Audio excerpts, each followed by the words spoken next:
코로나19 양성률이 약 넉 달 만에 3%를 넘어선 가운데 국내에서 인도 변이 바이러스가 처음으로 확인됐습니다.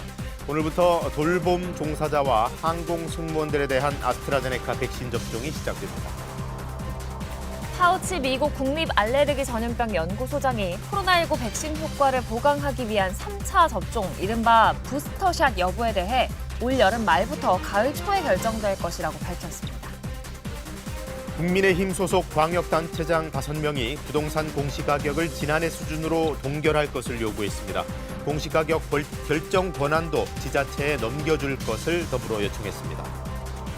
김학의 전 차관 출국 금지 사건 수사팀에 외압을 행사한 의혹이 제기된 이성윤 서울지검장이 검찰 조사를 받은 것으로 확인됐습니다. 이 지검장은 통상적인 보고 절차를 따랐을 뿐이라며 반박했습니다.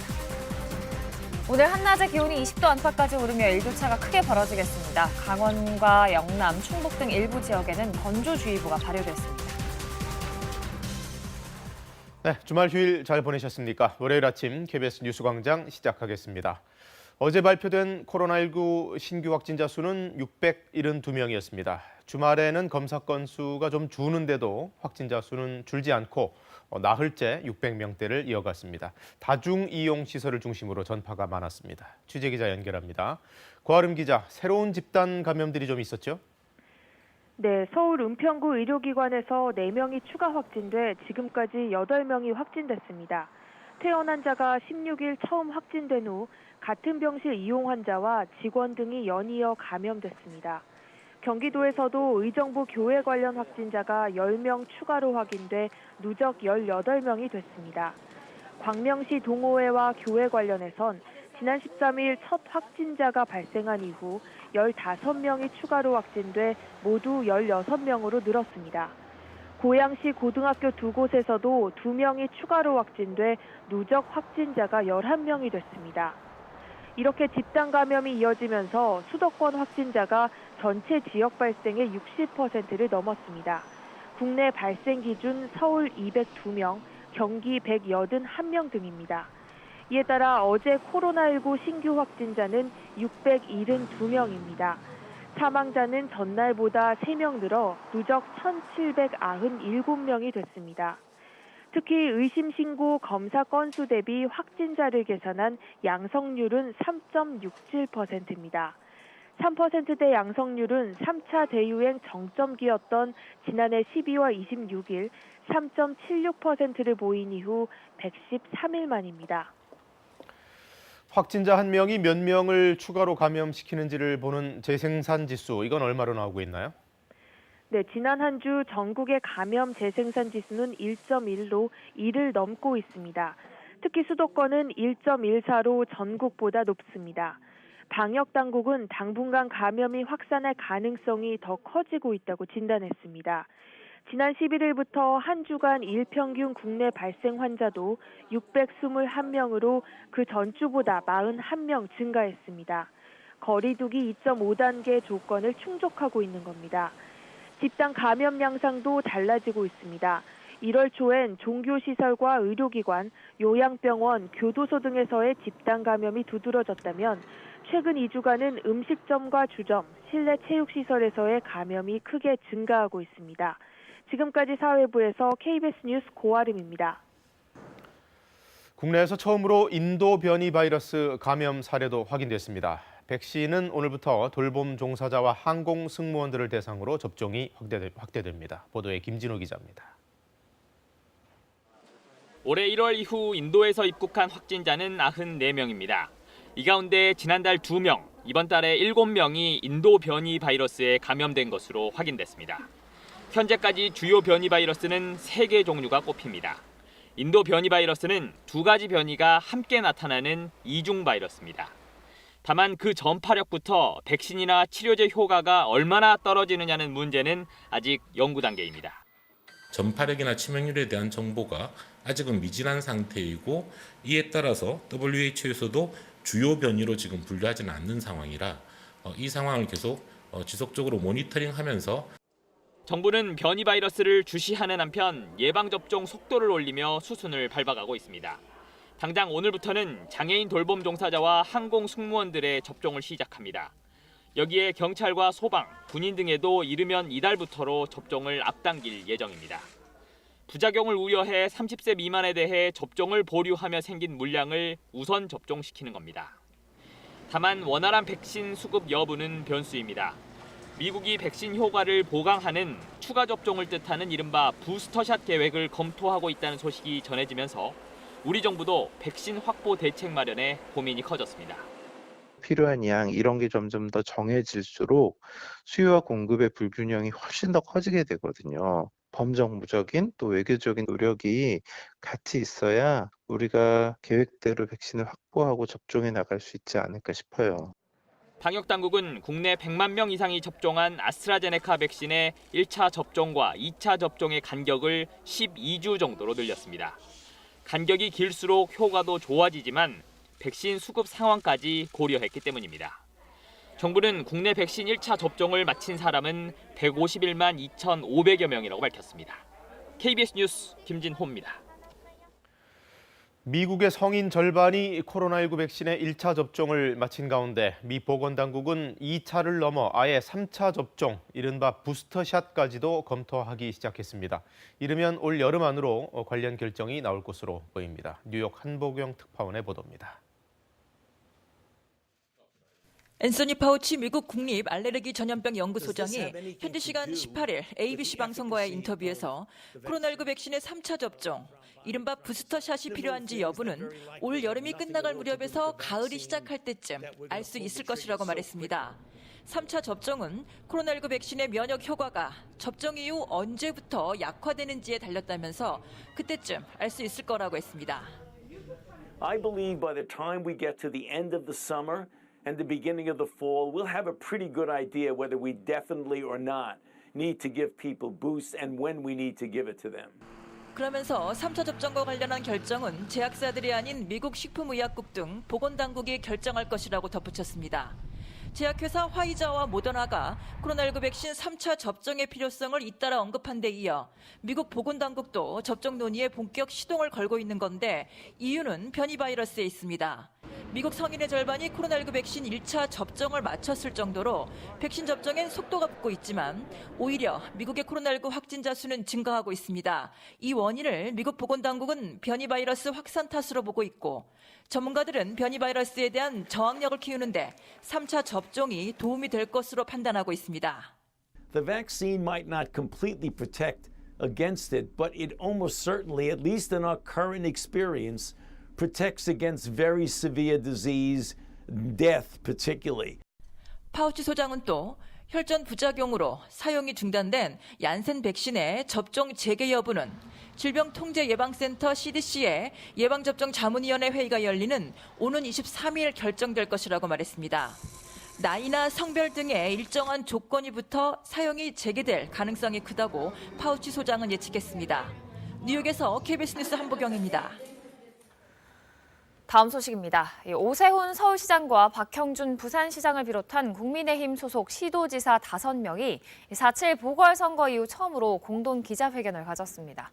올해 평균 19%가 오른 주택 공시가격을 지난해 수준으로 동결하고 그 결정권을 지자체에 넘겨달라고 요구하는 대정부 건의문을 발표했는데요. 김민혁 기자가 보도합니다.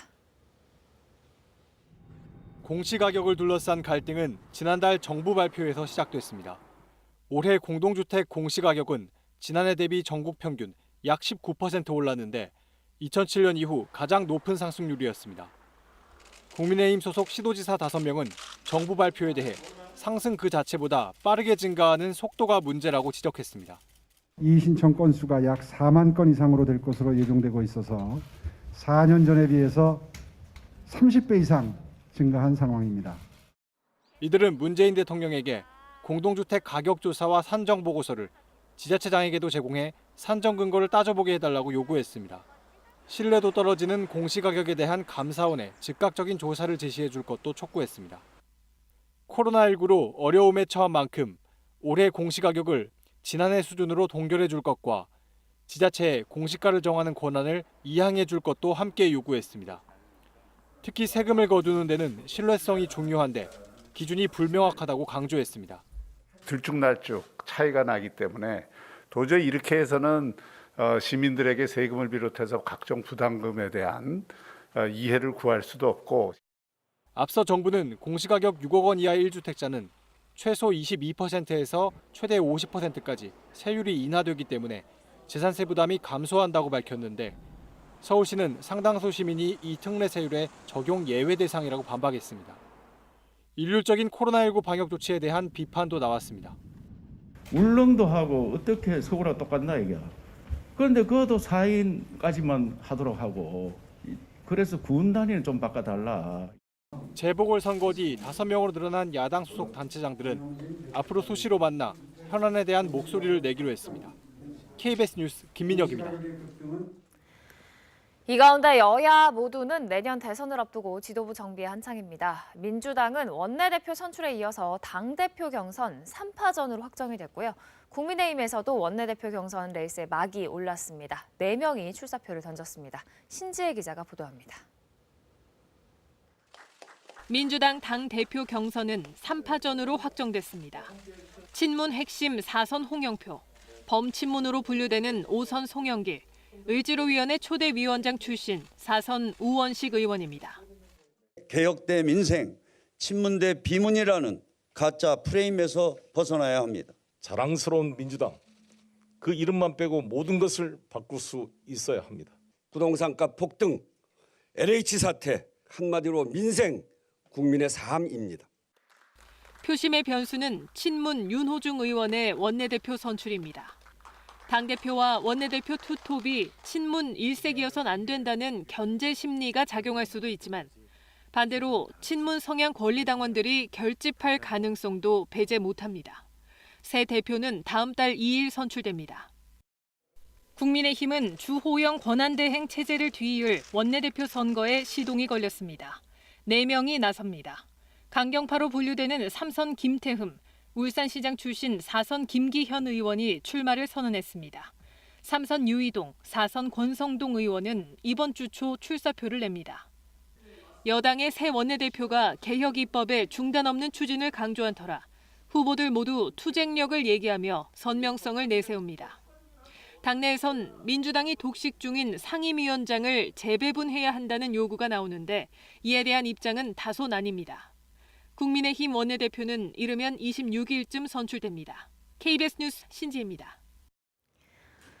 오늘부터 사흘간 국회에서 대정부 질문이 진행됩니다. 이번 대정부 질문은 정세균 총리의 사퇴로 홍남기 경제부총리 겸 기획재정부 장관이 국무총리 직무대행으로 답변석에 설 예정입니다. 오늘 진행되는 정치, 외교, 통일, 안보 분야 대정부 질문에서는 LH 사태 등 정부의 부동산 정책과 코로나19 백신 수급 현황 등이 주요 쟁점이 될 것으로 예상됩니다.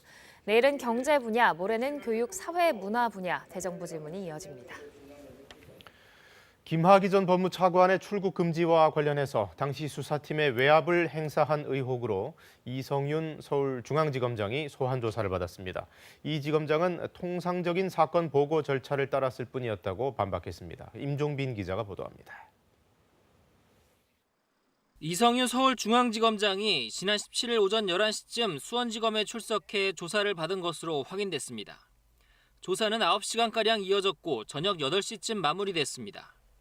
이 지검장은 대검 반부패 강력부장을 할 때인 2019년 6월 김학의 전 법무부 차관을 불법으로 출국 금지했다는 의혹을 수사하던 수사팀에 외압을 행사한 혐의를 받고 있습니다. 검찰 등에 접수된 공익 신고 내용에 따르면 당시 수사팀이 출국 금지 서류 조작 등의 불법 정황을 파악해 상부에 보고하려 했지만 대검 반부패 강력부의 개입으로 중단됐다고 돼 있습니다. 수사팀이 법무부 관계자 등을 추가 조사하려 하자 사실상 이를 막았다는 겁니다. 이 지검장은 변호인을 통해 외압 혐의를 적극 반박했습니다. 당시 담당 검사와 안양지청 지휘부 사이 갈등이 있었는데 대검은 나중에 이를 보고받은 것뿐이라고 주장했습니다. 또 수사가 마무리될 무렵에는 검찰총장의 지시에 따라 수사 상황을 보고받은 게 전부라고 주장했습니다. 앞서 검찰 소환 통보에 응하지 않은 것은 검사인 자신에 대한 수사는 공수처가 맡아야 한다는 판단 때문이었다고 거듭 밝혔습니다. 기소 가능성이 있다는 언론 보도 이후 진상을 밝히고 오해를 해명하기 위해 조사에 응했다고 설명했습니다. 검찰은 앞서 수사 외압 의혹에 관련된 문홍성 현 수원지검장 등 서너 명을 소환 조사했습니다. 검찰은 이 지검장 진술 내용과 관련자 조사 내용 등을 검토한 뒤 기소 여부를 최종 결정할 계획입니다. KBS 뉴스 임종빈입니다. 미공개 정보를 이용해 부동산 투기를 한 혐의를 받는 전직 인천시의회 의원에 대해 경찰이 구속영장을 신청했습니다. 인천경찰청 부동산 투기 사범 특별수사대는 인천시의회 최모 전 의원에 대해 부패방지법 위반 혐의로 구속영장을 신청했다고 밝혔습니다. 최 전 의원은 인천시의회 건설교통위원장이었던 지난 2017년 8월 업무상 알게 된 정보를 이용해 인천시 서구 백석동 한들 도시개발 사업지구 부지를 사들인 뒤 시세 차익을 얻은 혐의를 받고 있습니다.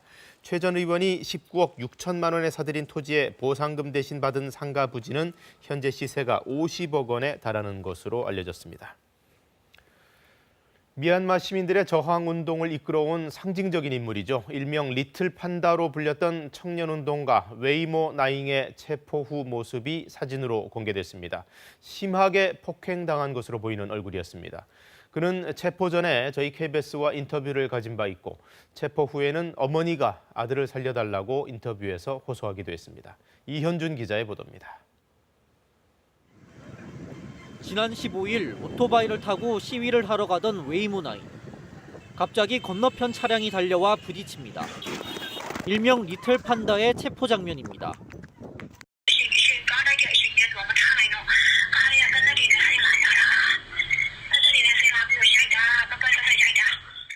이틀 뒤 군부가 공개한 리틀 판다. 두 손이 묶이고 눈 주위에 피멍이 들었습니다. 한쪽 눈은 뜨기도 어려워 보이는데 고문 흔적으로 추정됩니다. 군부는 그를 경찰 살해 혐의로 체포했는데 웨이모 나잉은 체포 전 KBS와 인터뷰에서 이를 전면 부인했습니다. Not related to me. That happens in my town, and I am one of the leaders of the protest in my town. That's why they accuse me of killing the two police officers. 쿠데타 직후 미얀마 북부 몽유아 지방에서 시위를 이끌어온 그는 군부의 집중 감시를 받아왔습니다.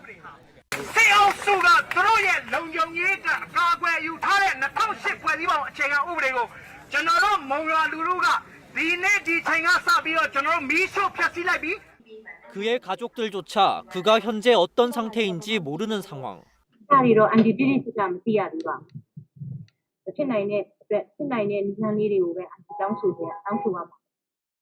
어머니는 아들을 살려달라고 했습니다.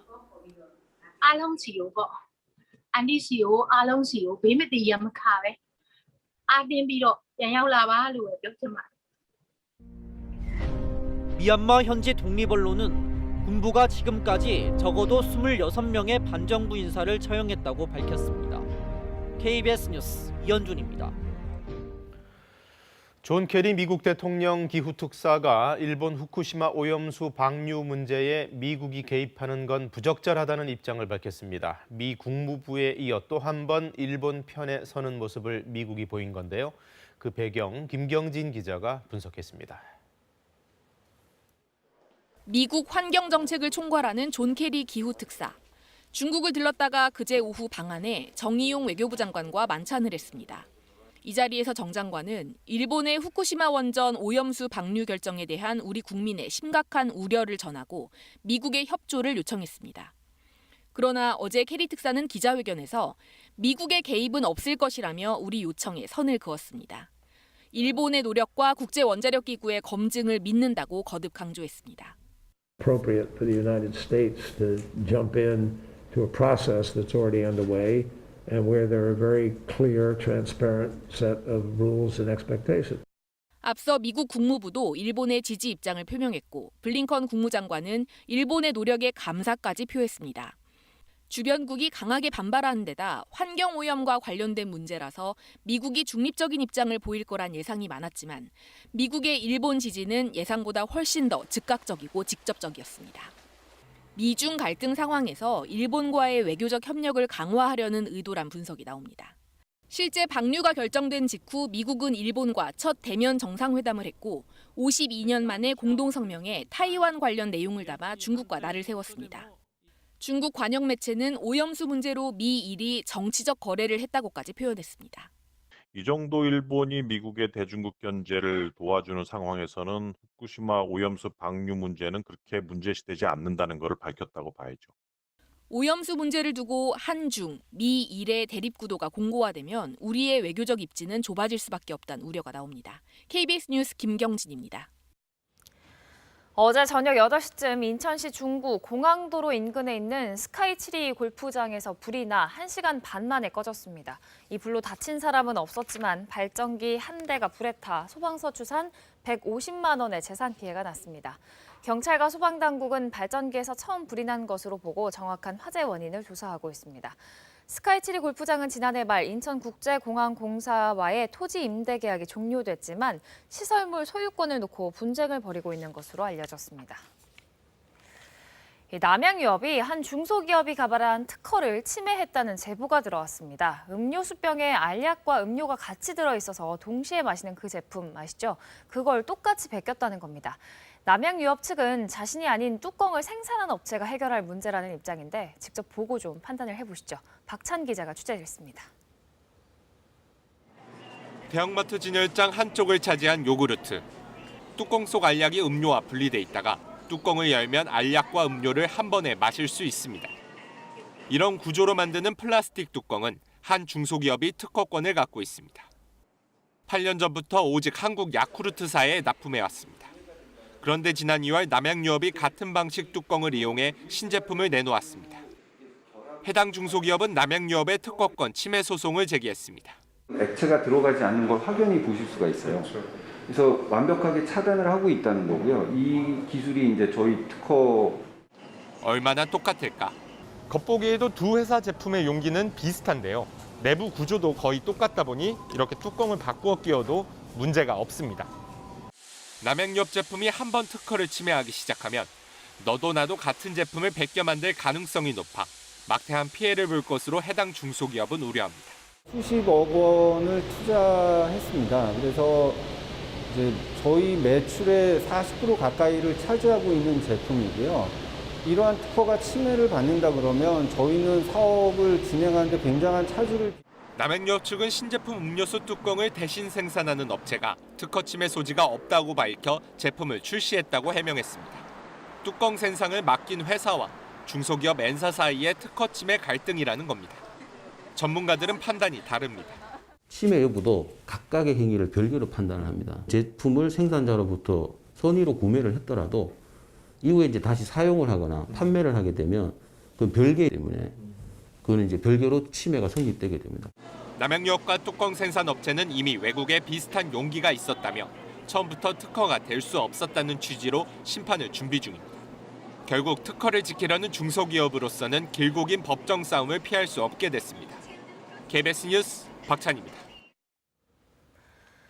200마리가 넘는 대형 유기견을 보호해 오다가 철거 명령을 받은 보호소를 위해서 지난해 약 2천여 명이 후원금을 냈습니다. 그런데 문제가 좀 있다는데요. 정작 보호소 손에 쥐어진 돈은 전체 후원금의 10% 남짓이었던 건데 나머지 돈은 어디로 간 걸까요? 조혜진 기자가 취재를 했습니다. 이곳 유기견 보호소는 부지 임대 기간이 끝나가면서 지난해부터 한 사회적 기업이 이전 비용 후원에 나섰습니다. 후원금을 내면 기념품을 제공하고 수익금은 유기견 보호소 이전에 쓰기로 했습니다. 원가만 빼고 땅 구입 자금으로 펀딩을 한번 했으면 어떻겠느냐 그래서 지난해 6월부터 12월까지 2천여 명이 약 9천만 원을 후원했습니다. 올해 초 보호소 철거 명령이 떨어졌고 이전이 급해 후원금을 쓰려고 문의하자 해당 기업과 연락이 끊겼다고 보호소는 설명합니다. 동의를 얻어야만 줄 수 있다 그러더라고요. 그리고 나선 전화를 안 받아요. 그다음부터는. 사회적 기업은 지난달 후원금을 입금했습니다. 970만 원, 전체 후원금 9천만 원의 10% 남짓입니다. 이 같은 사실이 알려지자 후원자들도 의아해하고 있습니다. 사람들은 다 이제 이 금액이 정말 10%, 20%를 기대하는 게 아니라 최소 50% 이상은 갈 거라고 예상을 하고 보내잖아요. 해당 기업이 스스로 공개한 비용 처리 내역입니다. 후원글을 올리기 위한 사진을 촬영하고 편집하는데 700만 원 가까이 지불했습니다. 각종 협찬과 마케팅 관련 인건비에 1,100여만 원을 썼습니다. 교통비, 회의비와 세금까지 모두 후원금으로 비용 처리했습니다. 혹여라도 과도하게 그리고 이 사업과 관련 없는 지출들을 마치 여기에서 발생한 것처럼 해서 초과 지출을 했을 수도 있기 때문에 사회적 기업 측은 후원자들에게 줄 기념품 제작 비용 등은 공제해야 한다고 해명했습니다.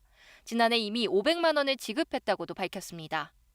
경찰은 아지네 마을로부터 사기 혐의로 고소장을 접수한 뒤 관련 사실관계를 조사하고 있습니다. KBS 뉴스 조혜진입니다. 이번 주 시작이 좋습니다. 전국이 맑아서 날씨만큼은 큰 걱정이 없겠는데요. 오늘 아침 장수가 영하 1.8도, 의성 영하 1도로 시작했고요. 한낮에는 20도 안팎까지 기온이 오르면서 따뜻하겠습니다. 맑은 날씨가 이어지면서 내일 아침까지는 다소 쌀쌀할 것으로 예상되는데요. 주 중반에는 기온이 크게 오르면서 때이른 더위가 찾아오겠습니다. 수요일에는 서울 낮 기온 26도까지 오르겠습니다. 대기는 점차 건조해지고 있습니다. 지금 강원 지역과 충북 일부 지역, 영남 내륙 지역에는 건조주의보가 발효 중인데요. 오늘 오후부터 강원 영동 지역에는 바람까지 거세게 부니까요. 화재 예방에 유의하셔야겠습니다. 지금 서쪽 지역에는 옅은 안개가 끼어 있습니다. 안개는 빠르게 걷히면서 오늘 전국에는 맑은 하늘 드러나겠고 공기도 깨끗하겠습니다. 현재 기온 살펴보겠습니다. 남부지방은 어제보다 많게는 5도에서 6도가량 기온이 낮습니다. 광주가 5.3도, 진주는 1.7도에 머물러 있고요. 한낮에는 서울이 19도, 강릉은 26도까지 오르겠고 포항이 25도, 대구 25도 예상됩니다. 바다의 물결은 동해상과 제주 먼바다에서 최고 2.5m로 약간 높게 일겠습니다. 이번 주에는 비 소식 없이 대체로 맑은 날씨가 이어지겠습니다. 날씨 정보 전해드렸습니다. 현재 코로나19 백신 접종률이 가장 높은 나라는 이스라엘입니다. 집단 면역에 대한 자신감으로 어제부터는 야외에서 아예 마스크를 벗는 실험에 나섰는데요. 아직까지는 우려도 만만치 않습니다. 국내 언론 최초로 현지 취재에 나선 최창봉 기자가 소식 전해왔습니다. 출근을 위해 발길을 재촉하는 사람들, 마스크를 쓰지 않은 사람들이 상당수 눈에 띕니다. 어제 아침 예루살렘 중심가의 모습입니다. 이스라엘은 어제부터 야외 마스크 착용 지침을 폐지했습니다. 하지만 버스나 트램 등 실내에서는 반드시 마스크를 써야 합니다. 어제부터 달라진 건 또 있습니다. 코로나 사태 이후 처음으로 초중고 교육이 정상화됐습니다. 반을 나누거나 학년별로 차이를 두지 않고 오늘부터 전 학년 모든 학생이 등교한 겁니다. I think it's good for the kids to be together, to resume the normal life and just start getting to normal. 하지만 급격한 변화에 시민들의 우려도 적지 않습니다.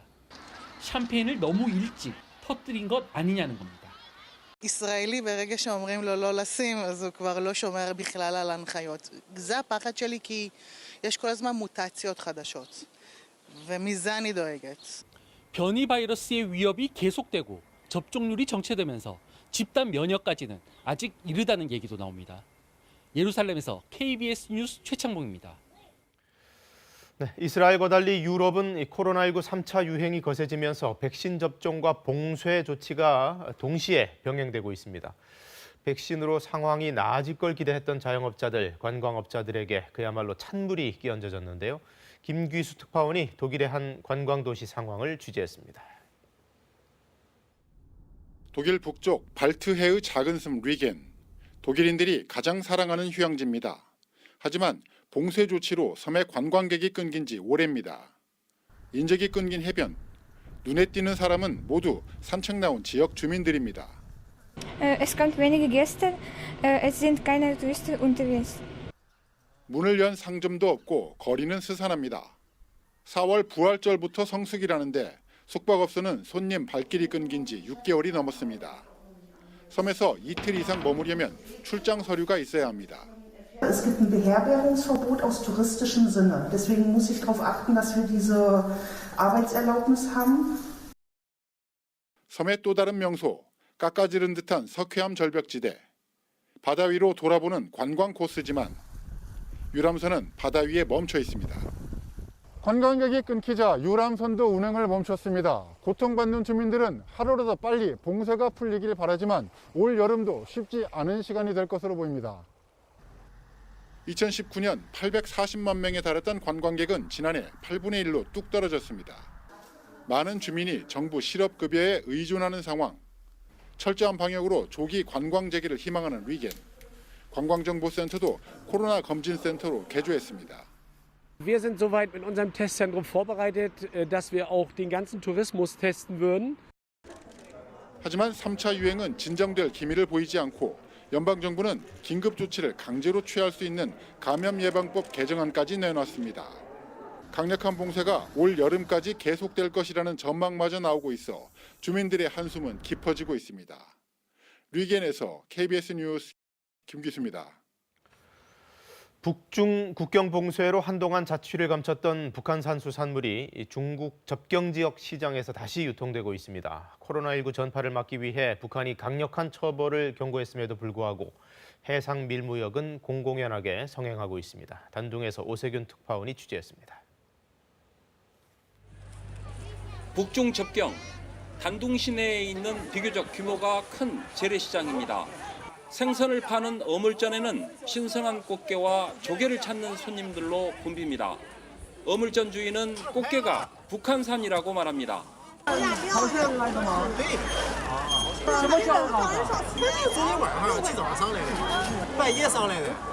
국경 봉쇄로 한때 자취를 감췄던 북한산 수산물이 북중 접경 지역에서 또다시 유통되고 있습니다. 북한 당국은 지난해 코로나19 확산을 막기 위해 밀수범에 대해 강력한 처벌을 경고했지만 해상 밀무역이 고개를 들기 시작한 것입니다. 수산물 도매시장에서도 북한산 꽃게를 쉽게 찾아볼 수 있습니다. 북한산 꽃게가 수족관을 가득 채울 정도로 공급도 제대로 이루어지고 있습니다.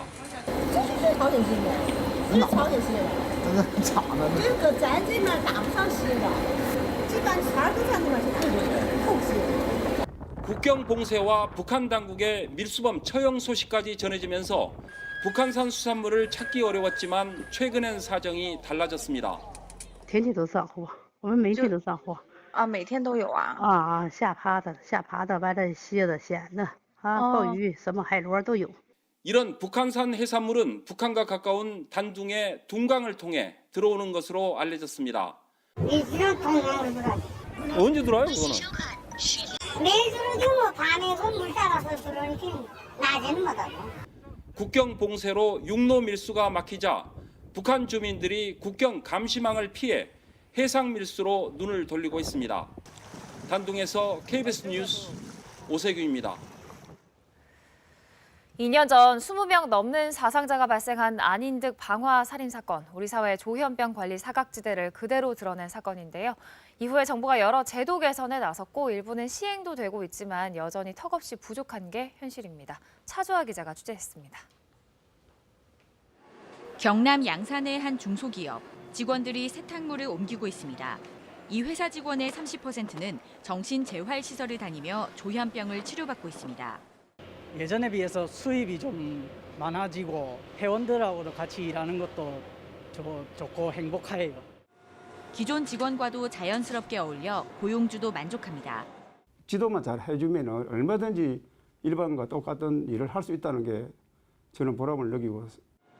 병원에서 치료받고 퇴원한 조현병 환자들이 자립에 성공한 사례입니다. 이 재활시설 이용자 33명 가운데 21명이 취업했고 절반은 기초생활수급 대상에서도 벗어났습니다. 재활훈련을 열심히 하면 직업적인 동기가 향상이 많이 되거든요. 우리 이웃으로서 정착해서 살아갈 수 있도록 돕는 게. 하지만 전국 정신재활시설 340여 곳 가운데 절반이 수도권에 집중됐고 기초자치단체 105곳에는 한 곳도 없습니다. 전국 정신질환자 30만 명 가운데 재활시설 이용자는 2%대에 불과합니다. 퇴원 환자들의 재활과 자립을 돕는 낙병원도 전국 50곳만 정부 지원을 받습니다. 정신건강 정책 분야의 비율이 지금 아직 1.6%대에 머무르고 있습니다. OECD 평균으로 따지면 5.4%의 투자를 공고를 하고 있거든요. 정신건강 분야의 국가 책임성을 강화하고 조현병 관리 사각지대를 드러낸 안인득 사건이 발생한 지 2년. 정부는 지난 1월에서야 전국 재활시설 확충을 위한 지역별 실태조사에 착수했습니다. KBS 뉴스 차주아입니다. 원래도 이른바 뜨는 직업이었는데 코로나19로 IT 분야 인력 수요는 말 그대로 급증했습니다. 기업마다 개발자 구하기 경쟁이 아주 치열한데요. 사람이 부족하다 보니까 전공에 관계없이 직접 개발자를 키우겠다는 곳도 늘고 있습니다. 김민경 기자가 전해드립니다. 대학에서 경영학을 전공한 김서린 씨는 요즘 소프트웨어 개발자 과정을 수강하고 있습니다. 비전공자에겐 낯선 컴퓨터 언어와 씨름한 지 벌써 5개월째입니다. 채용 공고를 보통 보게 되면 아무래도 기업에서 데이터 분석 능력이나 코딩 능력을 요구하는 기업들이 많더라고요. IT 개발자 양성 수업마다 이렇게 취업 준비생들이 몰립니다. 수강 신청 경쟁률이 최근 3배 가까이 치솟았고 비전공자 비율도 부쩍 늘었습니다. 4차 산업혁명 시대의 이제 본격적인 도래로 그 관련 신산업의 인력이 굉장히 부족했고요. 개발자 직업에 대한 사회 전반적인 관심도가 굉장히 높아진 것으로 생각됩니다. 기업들이 앞다퉈 AI 등 미래 산업 경쟁에 나서면서 IT 개발자 채용을 크게 늘리고 있기 때문입니다. 이 때문에 빅데이터 등 주요 IT 분야에서 올해는 약 10,000명, 내년에는 15,000명 정도의 신규 인력 부족이 예상된다는 분석도 있습니다. 클라우드와 같은 첨단 기술 개발이 중요해짐에 따라서 관련 개발자 인력 채용에도 집중을 하고 있는 상황입니다. 그렇다 보니 아예 IT 인력 양성에 직접 뛰어든 기업도 생겨날 정도입니다. 올해 사상 최대인 900명의 개발자를 뽑기로 한 네이버. 비전공자 육성 과정을 만들어 IT 개발자로 키울 계획입니다. 특히 대학교에서 소프트웨어 관련 학과들의 정원이 제한돼 있고 이런 거를 사회 니즈에 유연하게 대응할 수 없는 좀 제한된 규제 이런 것 때문에 미래 경쟁력을 위해선 대학의 IT 전공 규모를 늘리고 산학 협력을 확대하는 등 인재 양성 시스템의 실질적인 개선이 필요하다고 전문가들은 강조합니다. KBS 뉴스 김민경입니다. 600명대 국내 신규 확진자 가운데 400명 이상이 수도권에 집중돼 있습니다. 이 수도권의 감염 재생산 지수도 1.14로 그만큼 확산 위험이 크다는 뜻인데요. 방역 당국이 판단한 국내 코로나19 상황을 브리핑으로 직접 들어보시죠. 지난 일주일 하루 평균 국내 환자 수는 621명입니다. 이는 직전 한 주간의 579명에 비해 42명, 약 7.3% 정도 증가한 수치입니다. 수도권은 평균적으로 400명대의 많은 환자가 발생하여 유행의 증가세가 뚜렷한 상황이며 비수도권도 부산 경남권에서 하루 90명이 넘는 환자가 발생하는 등 평균 200명대를 기록하고 있습니다. 지난 1주간 전국 감염 재생산 지수는 1.1로 그 직전 주 수치와 유사한 수준을 보이고 있습니다. 수도권의 감염 재생산 지수는 1.14입니다. 감염 재생산 지수가 1을 넘고 있어 당분간 감염이 확산될 가능성이 더 커지고 있습니다. 소규모의 일상적 접촉자들을 통한 감염들과 주요 다중이용시설에서의 집단 감염들이 증가하는 양상을 나타내고 있고 지역사회의 다층적인 기반에서 감염이 크게 확산되어 있는 상황을 반증하고 있다고 판단하고 있습니다. 이런 상황이기 때문에 양성률도 함께 좀 올라가는 측면이 있을 거라고 보고 있고 아직 의료체계의 여력은 충분히 있는 상황이기 때문에 민생경제에 대한 영향을 좀 최소화시키고 방역수칙을 잘 준수하고 있는 여러 업종들의 피해를 최소화하면서 현재의 대응 방안으로서 유행 확산세를 정체시키거나 억제시킬 수 있다면 그 부분들이 가장 최선의 전략일 것이라고 판단하고 있습니다. 영업시간 제한 쪽은 이 생업시설에서 종사하시는 분들의 피해가 크고 광범위한 피해를 야기시킨다는 점에서 계속 좀 신중하게 검토를 하고 있는 중입니다. 다만 예고해드린 것처럼 계속 상황이 악화된다 그러면 저희도 이들 2단계 지역에서의 영업시간 제한을 좀 더 강화하는 방안까지도 항상 지금 함께 살펴보면서 지금 우리나라도 해당 변이에 대해서 확인 가능한 유전체 분석 시스템을 운영 중인데 21년 1월 이후 인도 입국 확진자는 총 94명이었고 이 중 인도 변이는 9건으로 확인되고 있습니다.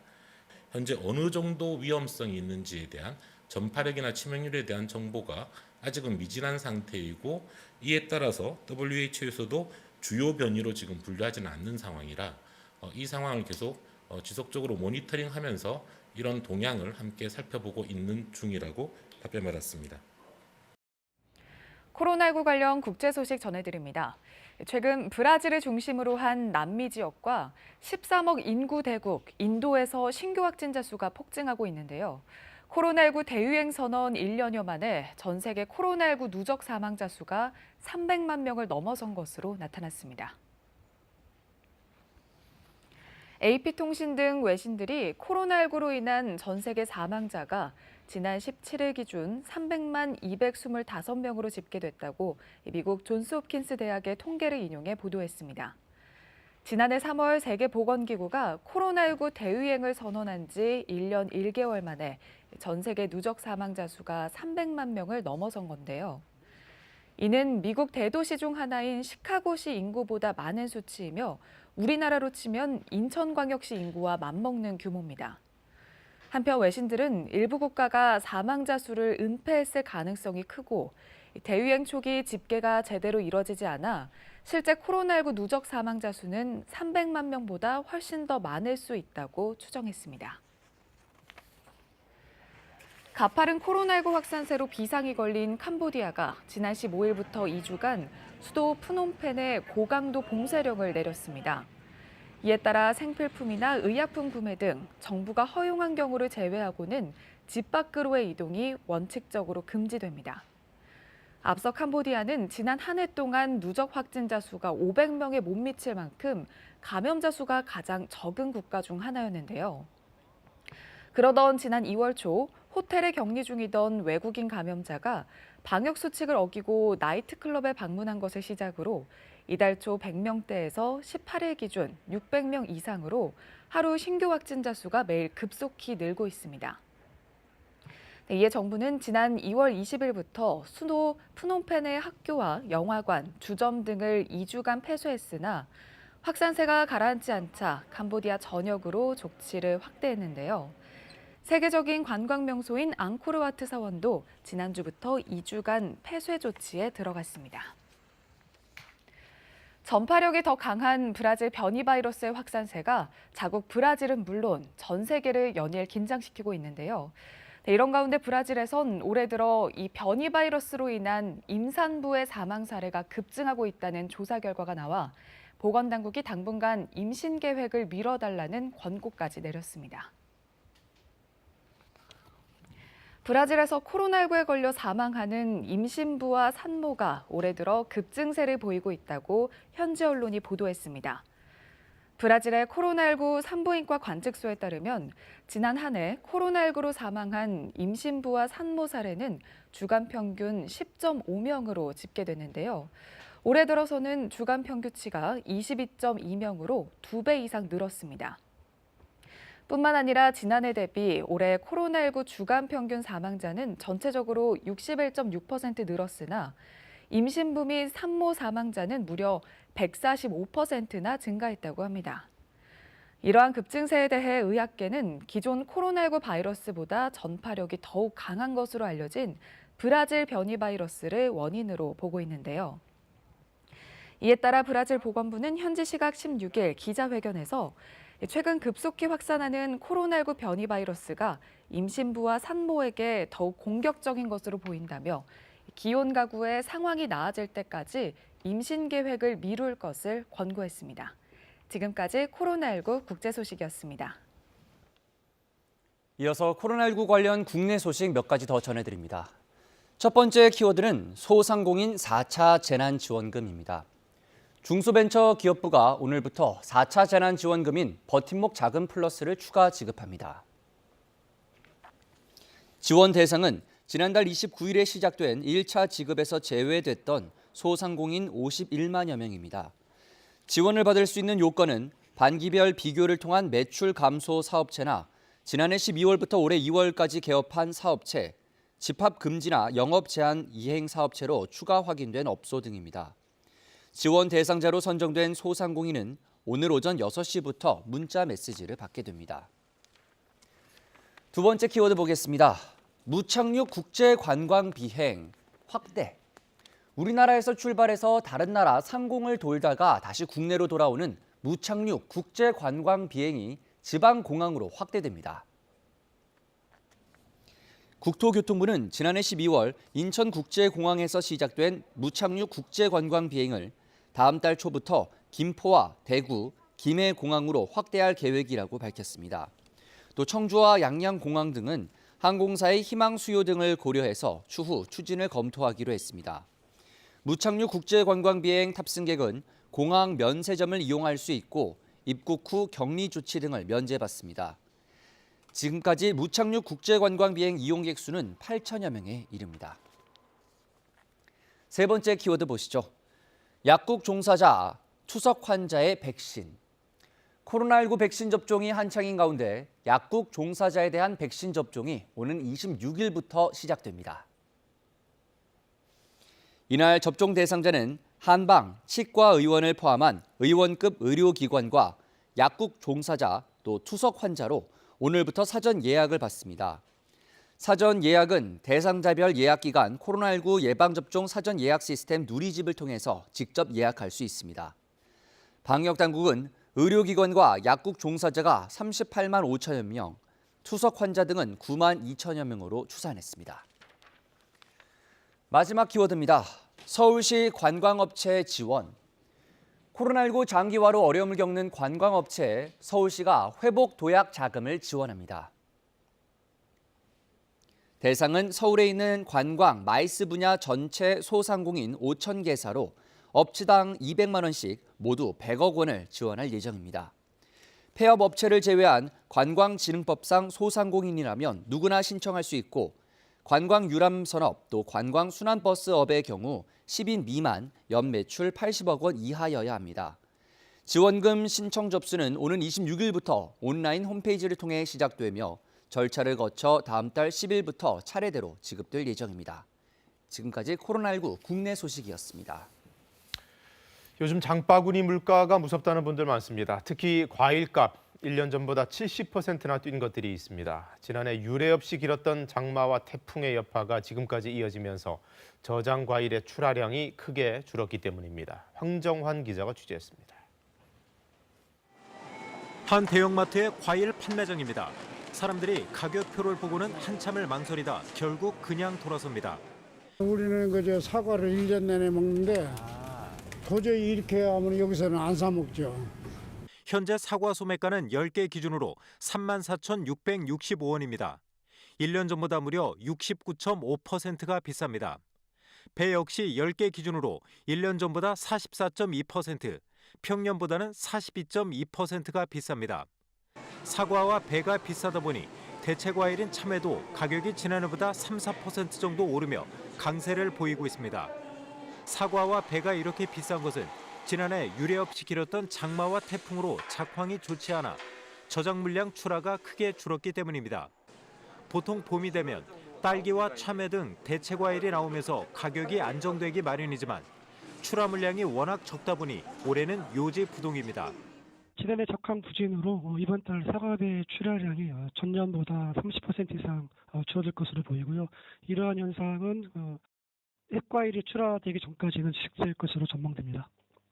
더구나 올해는 과수 화상병으로 인한 폐원 등으로 재배 면적이 지난해보다 3-4% 정도 줄 것으로 예상돼 햇과일 가격도 장담할 수 없는 상황입니다. 바나나와 파인애플, 포도 등 수입 과일도 필리핀과 칠레 등 주요 수출국의 작황 부진으로 이번 달 수입량이 줄 것으로 보여 가격 변동성이 클 전망입니다. KBS 뉴스 황정환입니다.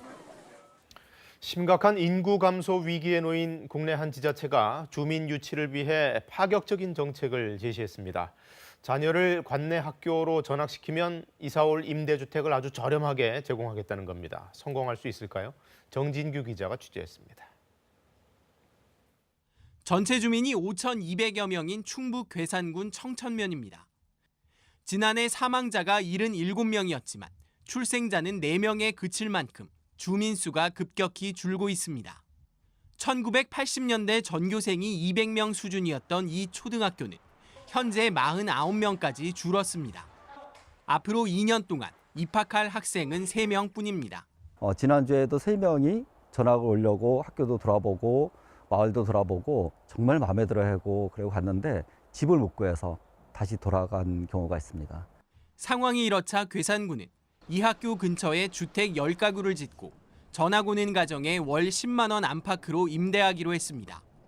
9개 면 지역에 180억 원을 들여 모두 88가구를 공급할 계획입니다. 집이 없어서 못 보내는 그런 학부모님들한테는 이런 이사를 결심하고 실행할 수 있는데 가장 중요한 역할을 할 거라고 기대합니다. 20여 킬로미터 떨어진 또 다른 마을에서 먼저 임대주택 12가구를 저렴하게 공급하기 시작했습니다. 한 달에 5만 원이라는 파격적인 조건을 내걸자 3년 새 57명이 새로 이사 왔습니다. 통폐합 위기였던 근처 초등학교 학생 수는 2배 가까이 늘었습니다. 젊은 층의 기농기촌자들의 큰 어려움이라고 할 수 있는 자녀의 학교 문제와 주택 문제를 동시에 해결할 수 있는 농촌 지역 인구 유치를 위해서는 일자리 등 경제적인 자립을 돕는 일도 시급합니다. KBS 뉴스 정진규입니다. 프로야구 소식입니다. 키움은 메이저리그로 떠난 김하성의 빈자리가 커 보였습니다. 올 시즌 주전 유격수로 나선 김혜성이 어제 한 경기 실책 3개를 기록하며 아쉬움을 남겼는데요. 문영규 기자가 전해드립니다.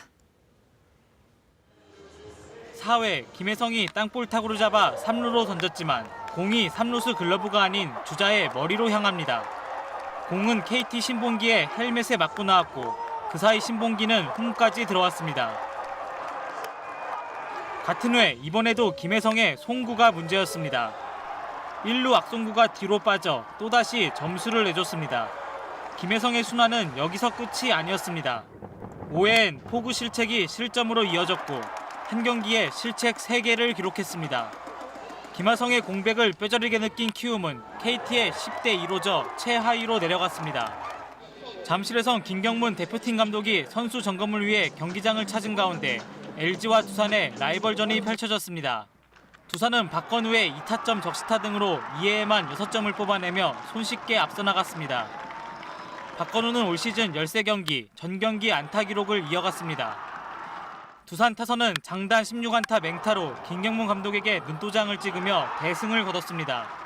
감독님이 오셨는데 좋은 모습 보일 수 있어서 너무 좋았고 기회만 된다면 또 올림픽에 나가서 좋은 성적 거두고 싶습니다. 삼성 원태인은 롯데를 상대로 7이닝 무실점, 10탈삼진 완벽투를 펼쳤습니다. 원태인은 올 시즌 평균 자책점 1.00에 탈삼진 25개로 두 부문 모두 1위에 자리했습니다. KBS 뉴스 문영규입니다. 붓도 연필도 아닌 주사기로 그림을 그리는 작가가 있습니다. 수십만 개 점을 찍는 고된 노동을 통해 비로소 완성이 된다는데요. 하루하루 평범한 일상에 역사를 담아내는 그의 예술 세계를 김석 기자가 소개해드립니다. 뭔가에 묶여있는 한 떨기 튤립. 왜 갇힌 걸까? 아침에 산책을 다니는데 그 동네에 튤립을 잘 키우시는 아주머니가 있어요. 근데 갑자기 튤립을 그려보고 싶더라고요. 그래서 이제 그 날짜를 검색을 했더니 이날은 프리다 칼로가 죽은 날이에요. 여성 작가인 약자였고 거기다 신체도 건강하지 못했고 불굴의 예술가를 향한 존경을 담아 화가는 꽃을 그려 넣었습니다. 척추가 안 좋았잖아요. 이 보호구거든요. 그걸 이제 튤립에다 이렇게 합쳤죠. 화사한 꽃풍선과 엮인 황금 권총. 꽃풍선을 만난 그날이 바로 전 이라크 대통령 사담 후세인의 사형이 집행된 날이었고 황금 권총은 그의 유품이었습니다. 후세인이 누렸던 그 권력과 찬란한 시간들이 풍선을 만나면 가볍고 금방 사그라들고 건들면 터져버리는 허약한 존재가 돼버리는 거예요. 그래서 우리의 삶이라는 게 어쩌면 이렇게 덧없거나 헛된 것일지도 모르겠다. 화가는 그렇게 일상에서 채집한 것들을 기록하고 거기에 역사의 기억을 얹었습니다. 근데 우리는 지금 현재만 보고 살죠. 현재에만 관심이 있고 그게 아니라 과거의 어떤 것들에 관심을 가지면서 현재를 만났을 때 새로운 어떤 것들이 만들어진다는 그런 것들을 같이 담았으면 좋겠다 생각을 했었어요. 커다란 캔버스 위에 그려진 선명한 이미지. 그런데 가까이 다가서면 깨알 같은 점들이 보입니다. 주사기에 물감을 넣어 수십만 개의 점을 일일이 찍은 겁니다. 정직한 노동의 대가는 경이로움 그 자체입니다. 딱 한 자리에서 보는 게 아니고 왔다 갔다 하면서 보이는 그림의 형태, 질감, 느낌이 다르게 다가올 때가 제가 느끼는 점에 대한 매력이고요. 그래서 점작업을 또 계속하게 되는 것 같기도 하고. 평범한 일상에서 얻은 깨달음을 비범한 기법으로 승화시킨 작가의 신작 40여 점을 만날 수 있습니다. KBS 뉴스 김석입니다. 이번에는 잠깐 봄꽃 구경 좀 가보실까요? 조선시대 3대 방 중에 하나로 세계유산으로도 등재된 이 당진의 합덕제, 2km에 달하는 산책로 일대에 지금 유채꽃이 만개해 있답니다. 그 장관을 서영준 기자가 보여드립니다. 호숫가 둔치에 노란 유채꽃이 활짝 피었습니다. 유채꽃 내음이 바람을 타고 상큼한 봄 향기를 전합니다. 조선시대 3대 방죽의 하나로 세계 관계시설 유산에 등재된 당진 합덕제 일대 산책로를 따라 2km에 걸쳐 유채꽃이 만개했습니다. 푸른 버드나무의 실록과 노란 유채꽃이 어우러져 시민과 관광객들의 눈길을 끕니다. 너무 잘해놓고 좋아가지고 날씨도 좋고 꽃도 너무 예쁘고 중간중간 음악 소리도 나오고 너무 좋은 것 같아요. 서해 바다와 인접한 이곳에도 유채꽃 군락이 장관을 이루고 있습니다. 성문호 주변 둔치를 중심으로 8.5헥타르에 걸쳐 대규모 유채꽃 단지가 조성됐습니다. 방문객들의 반응이 좋고 코로나19 장기화로 국내 여행지를 찾는 사람이 늘면서 지난해 1.7헥타르에서 8.5헥타르로 5배나 늘렸습니다. 코로나가 지금 장기화에 따라서 시민들이 많이 지쳐있고 어려운데 볼거리를 제공하고 또 힐링의 장소로서 제공을 동시에 하는. 당진시는 지금 피어있는 유채꽃이 지고 나면 같은 자리에 코스모스를 심어 또 다른 볼거리를 제공할 계획입니다. 특히 유채꽃은 아름다운 볼거리뿐만 아니라 꽃이 진 뒤에는 조사료로 만들어 농가에 저렴하게 제공돼 일석이조의 효과를 얻고 있습니다. KBS 뉴스 서영준입니다. 월요일인 오늘 전국이 대체로 맑겠습니다. 일교차는 크게 벌어질 텐데요. 장수가 영하 1.8도, 의성은 영하 0.1도로 출발했습니다. 한낮에는 20도 안팎까지 오르면서 날이 따뜻하겠습니다. 내일 아침까지는 다소 쌀쌀하겠고요. 주 중반에는 점차 기온이 오르면서 때이른 더위가 찾아오겠습니다. 수요일에는 서울의 낮 기온 26도까지 오르겠습니다. 맑은 날씨가 이어지면서 대기는 점차 건조해지고 있는데요. 강원 동해안 지역과 영남 내륙 지역, 충북 지역에는 건조주의보가 발효 중입니다. 강원 동해안 지역은 오늘 오후부터 바람까지 거세져서 화재 위험이 높겠습니다. 지금 서쪽 지역에는 옅은 안개가 끼어 있습니다. 기온이 오르면서 안개는 빠르게 걷히겠고 전국에 종일 맑은 하늘 함께하겠습니다. 오늘은 미세먼지 농도도 보통에서 좋음 수준으로 공기가 깨끗하겠습니다. 현재 기온 살펴보겠습니다. 남부지방은 어제보다 5도가량 기온이 낮고요. 한낮에는 서울 19도, 대구 25도까지 오르겠습니다. 날씨 전해드렸습니다. 국내 코로나19 양성률이 약 넉 달 만에 3%를 넘어선 가운데 국내에서 인도 변이 바이러스도 처음으로 확인됐습니다. 오늘부터 돌봄 종사자와 항공 승무원에 대한 아스트라제네카 백신 접종이 시작됩니다. 파우치 미국 국립알레르기 전염병 연구소장이 코로나19 백신 효과를 보강하기 위한 3차 접종, 이른바 부스터샷 여부에 대해 올여름 말부터 가을 초에 결정될 것이라고 밝혔습니다. 국민의힘 소속 광역단체장 5명이 부동산 공시가격을 지난해 수준으로 동결할 것을 요구했습니다. 공시가 결정 권한도 지자체에 넘겨줄 것을 더불어 요청했습니다. 김학의 전 차관 출국 금지 사건 수사팀에 외압을 행사한 의혹이 제기된 이성윤 서울지검장이 검찰 조사를 받은 것으로 확인됐습니다. 이 지검장은 통상적인 보고 절차를 따랐을 뿐이라며 반박했습니다. 네, 뉴스광장 2부 코로나19 브리핑으로 시작하겠습니다. 어제 0시 기준 신규 확진자 672명, 나흘째 600명대를 이어갔습니다. 주말이어서 검사량이 줄었는데도 확진자는 줄지 않았습니다.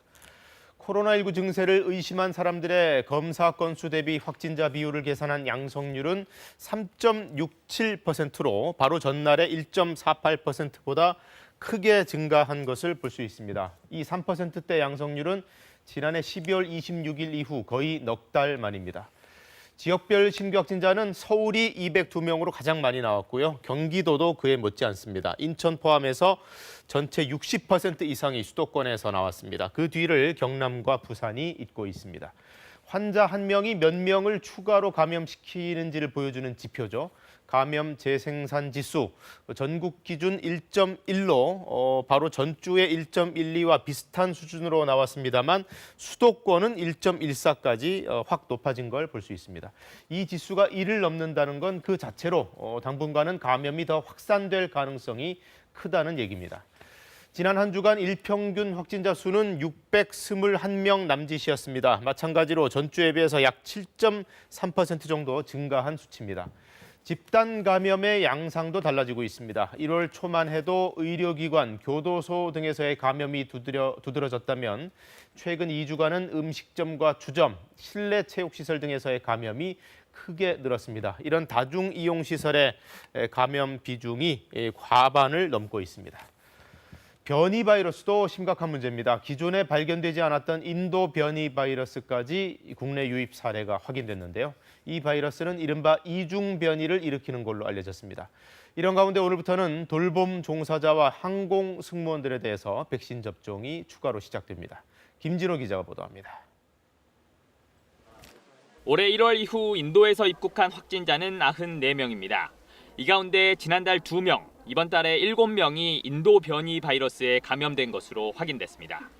현재까지 주요 변이 바이러스는 3개 종류가 꼽힙니다. 인도 변이 바이러스는 2가지 변이가 함께 나타나는 이중 바이러스입니다.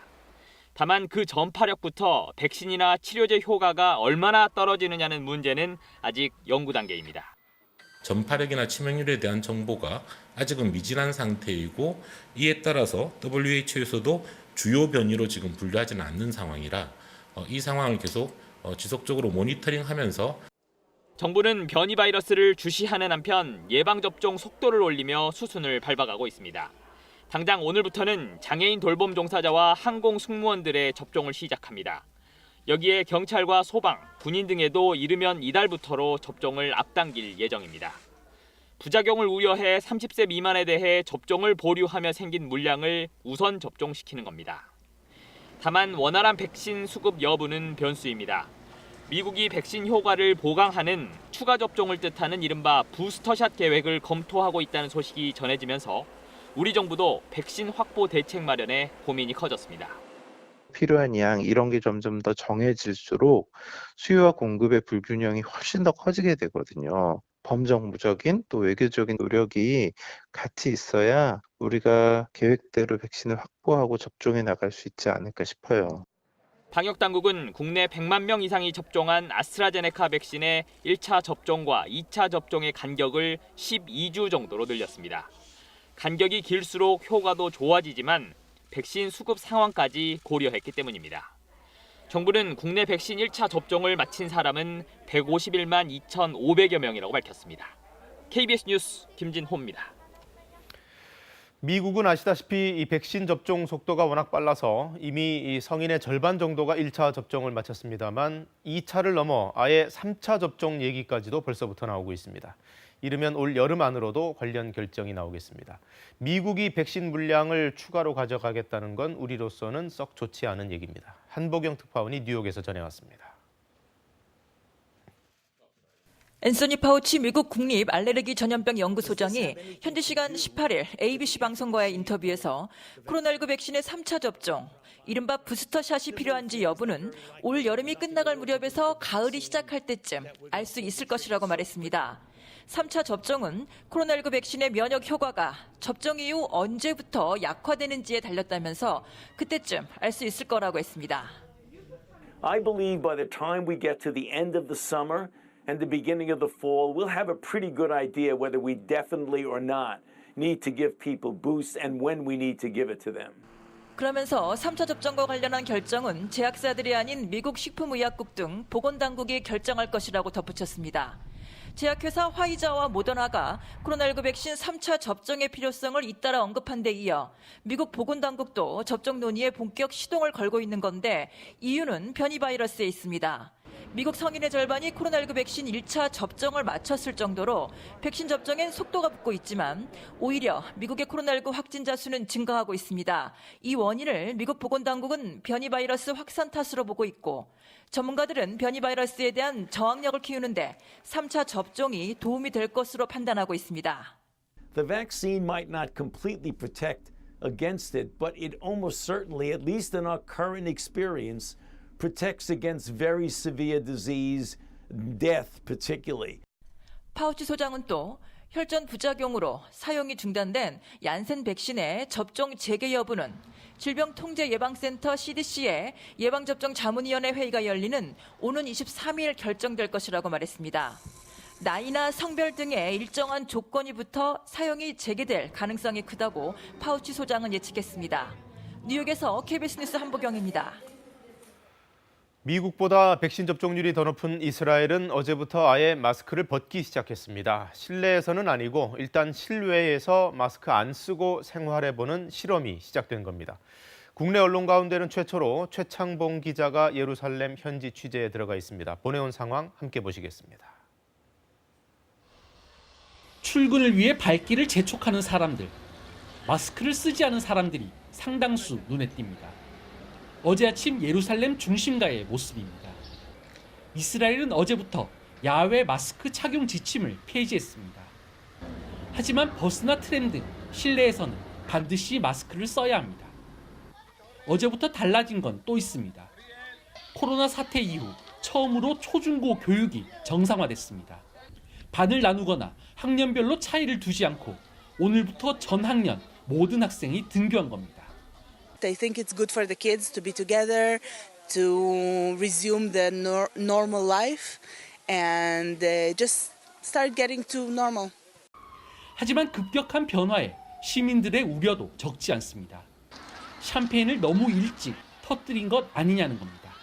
ישראלי ברגע שאומרים לו לא לשים, אז הוא כבר לא שומר בכלל על ההנחיות. זה הפחד שלי כי יש כל הזמן מוטציות חדשות, ומזה אני דואגת. 변이 바이러스의 위협이 계속되고 접종률이 정체되면서 집단 면역까지는 아직 이르다는 얘기도 나옵니다. 예루살렘에서 KBS 뉴스 최창봉입니다. 다음 소식입니다. 오세훈 서울시장과 박형준 부산시장을 비롯한 국민의힘 소속 시도지사 5명이 4.7 보궐선거 이후 처음으로 공동 기자회견을 가졌습니다. 올해 평균 19%가 오른 주택 공시가격을 지난해 수준으로 동결하고 그 결정권을 지자체에 넘겨달라고 요구하는 대정부 건의문을 발표했는데요. 김민혁 기자가 보도합니다. 공시가격을 둘러싼 갈등은 지난달 정부 발표에서 시작됐습니다. 올해 공동주택 공시가격은 지난해 대비 전국 평균 약 19% 올랐는데 2007년 이후 가장 높은 상승률이었습니다. 국민의힘 소속 시도지사 5명은 정부 발표에 대해 상승 그 자체보다 빠르게 증가하는 속도가 문제라고 지적했습니다. 이 신청 건수가 약 4만 건 이상으로 될 것으로 예정되고 있어서 4년 전에 비해서 30배 이상 증가한 상황입니다. 이들은 문재인 대통령에게 공동주택 가격조사와 산정보고서를 지자체장에게도 제공해 산정 근거를 따져보게 해달라고 요구했습니다. 신뢰도 떨어지는 공시가격에 대한 감사원에 즉각적인 조사를 제시해 줄 것도 촉구했습니다. 코로나19로 어려움에 처한 만큼 올해 공시가격을 지난해 수준으로 동결해 줄 것과 지자체에 공시가를 정하는 권한을 이양해 줄 것도 함께 요구했습니다. 특히 세금을 거두는 데는 신뢰성이 중요한데 기준이 불명확하다고 강조했습니다. 들쭉날쭉 차이가 나기 때문에 도저히 이렇게 해서는 시민들에게 세금을 비롯해서 각종 부담금에 대한 이해를 구할 수도 없고. 앞서 정부는 공시가격 6억 원 이하 1주택자는 최소 22%에서 최대 50%까지 세율이 인하되기 때문에 재산세 부담이 감소한다고 밝혔는데 서울시는 상당수 시민이 이 특례 세율의 적용 예외 대상이라고 반박했습니다. 일률적인 코로나19 방역 조치에 대한 비판도 나왔습니다. 울릉도 하고 어떻게 서울하고 똑같나 이게. 그런데 그것도 4인까지만 하도록 하고 그래서 군 단위는 좀 바꿔달라. 재보궐선거 뒤 5명으로 늘어난 야당 소속 단체장들은 앞으로 수시로 만나 현안에 대한 목소리를 내기로 했습니다. KBS 뉴스 김민혁입니다.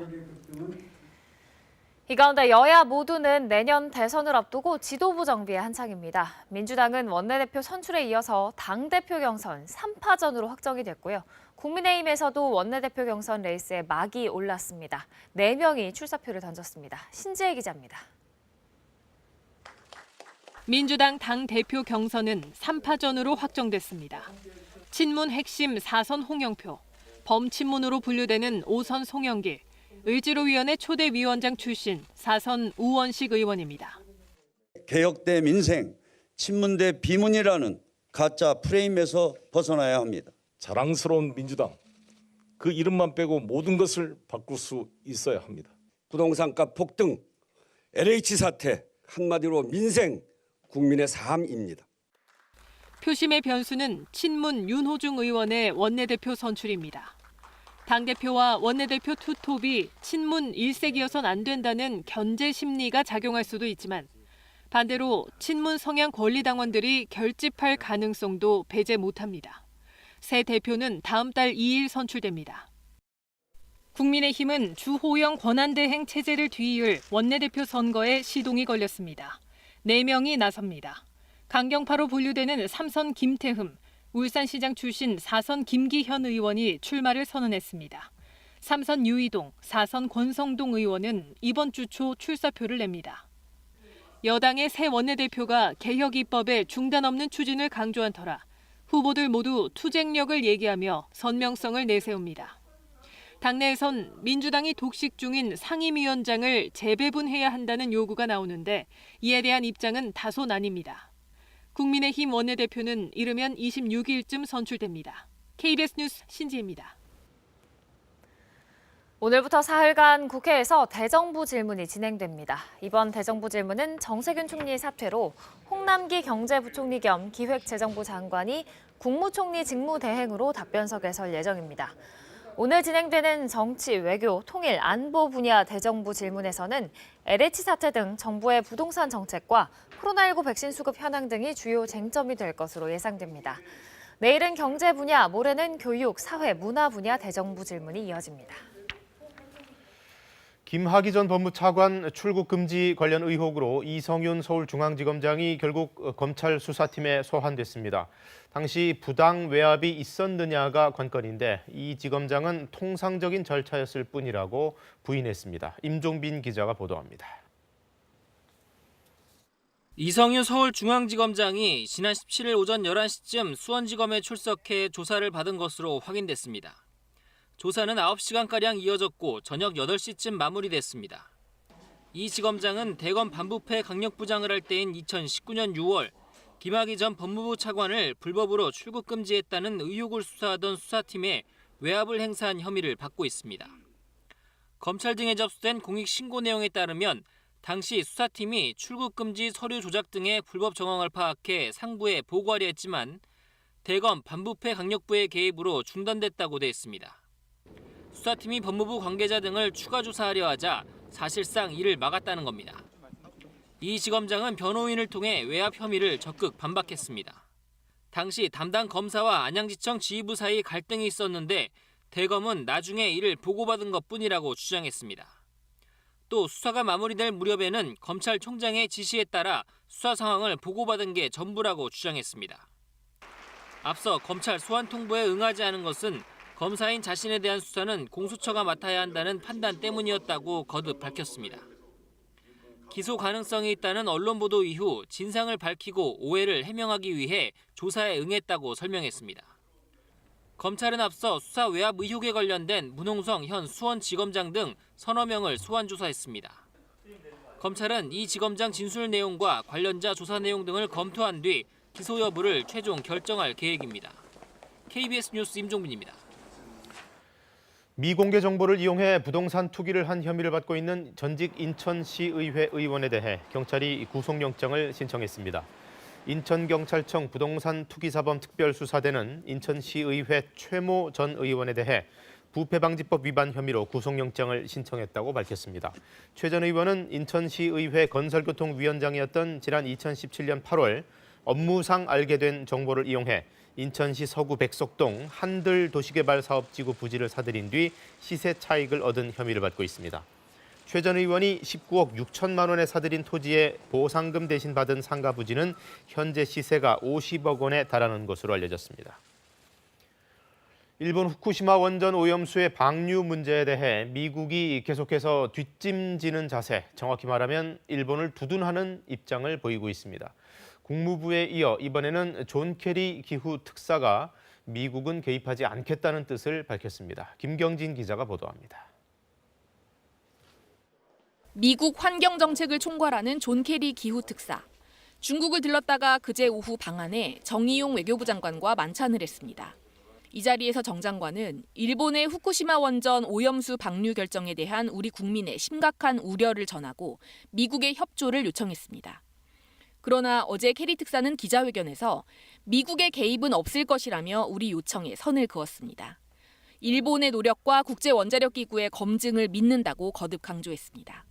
Appropriate for the United States to jump in to a process that's already underway and where there are very clear, transparent set of rules and expectations.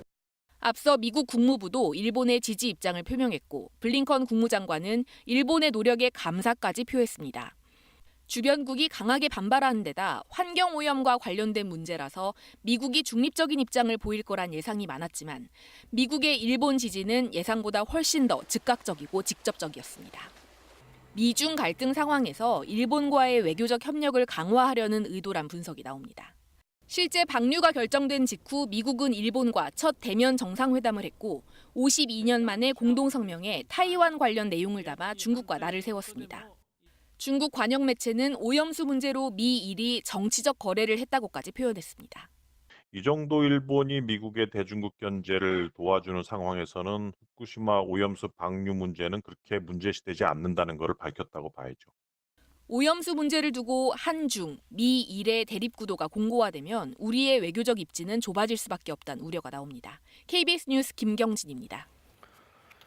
미얀마의 민주화 운동을 이끌었던 리틀 판다 웨이모 나잉의 체포 후 모습이 사진으로 공개됐습니다. 폭행의 흔적이 얼굴에서 엿보였고요.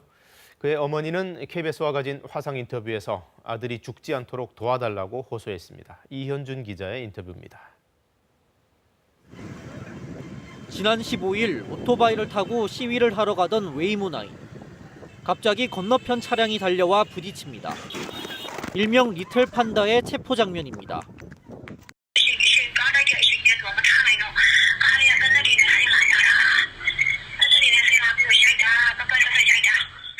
이틀 뒤 군부가 공개한 리틀 판다. 두 손이 묶이고 눈 주위에 피멍이 들었습니다. 한쪽 눈은 뜨기도 어려워 보이는데 고문 흔적으로 추정됩니다. 군부는 그를 경찰 살해 혐의로 체포했는데 웨이모 나잉은 체포 전 KBS와 인터뷰에서 이를 전면 부인했습니다. Not related to me. That happens in my town, and I am one of the leaders of the protest in my town. That's why they accuse me of killing the two police officers. 쿠데타 직후 미얀마 북부 몽유아 지방에서 시위를 이끌어온 그는 군부의 집중 감시를 받아왔습니다.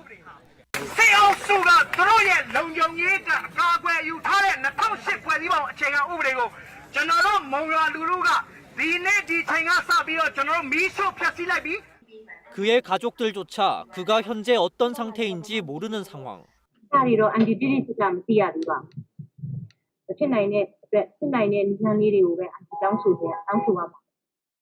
어머니는 아들을 살려달라고 했습니다.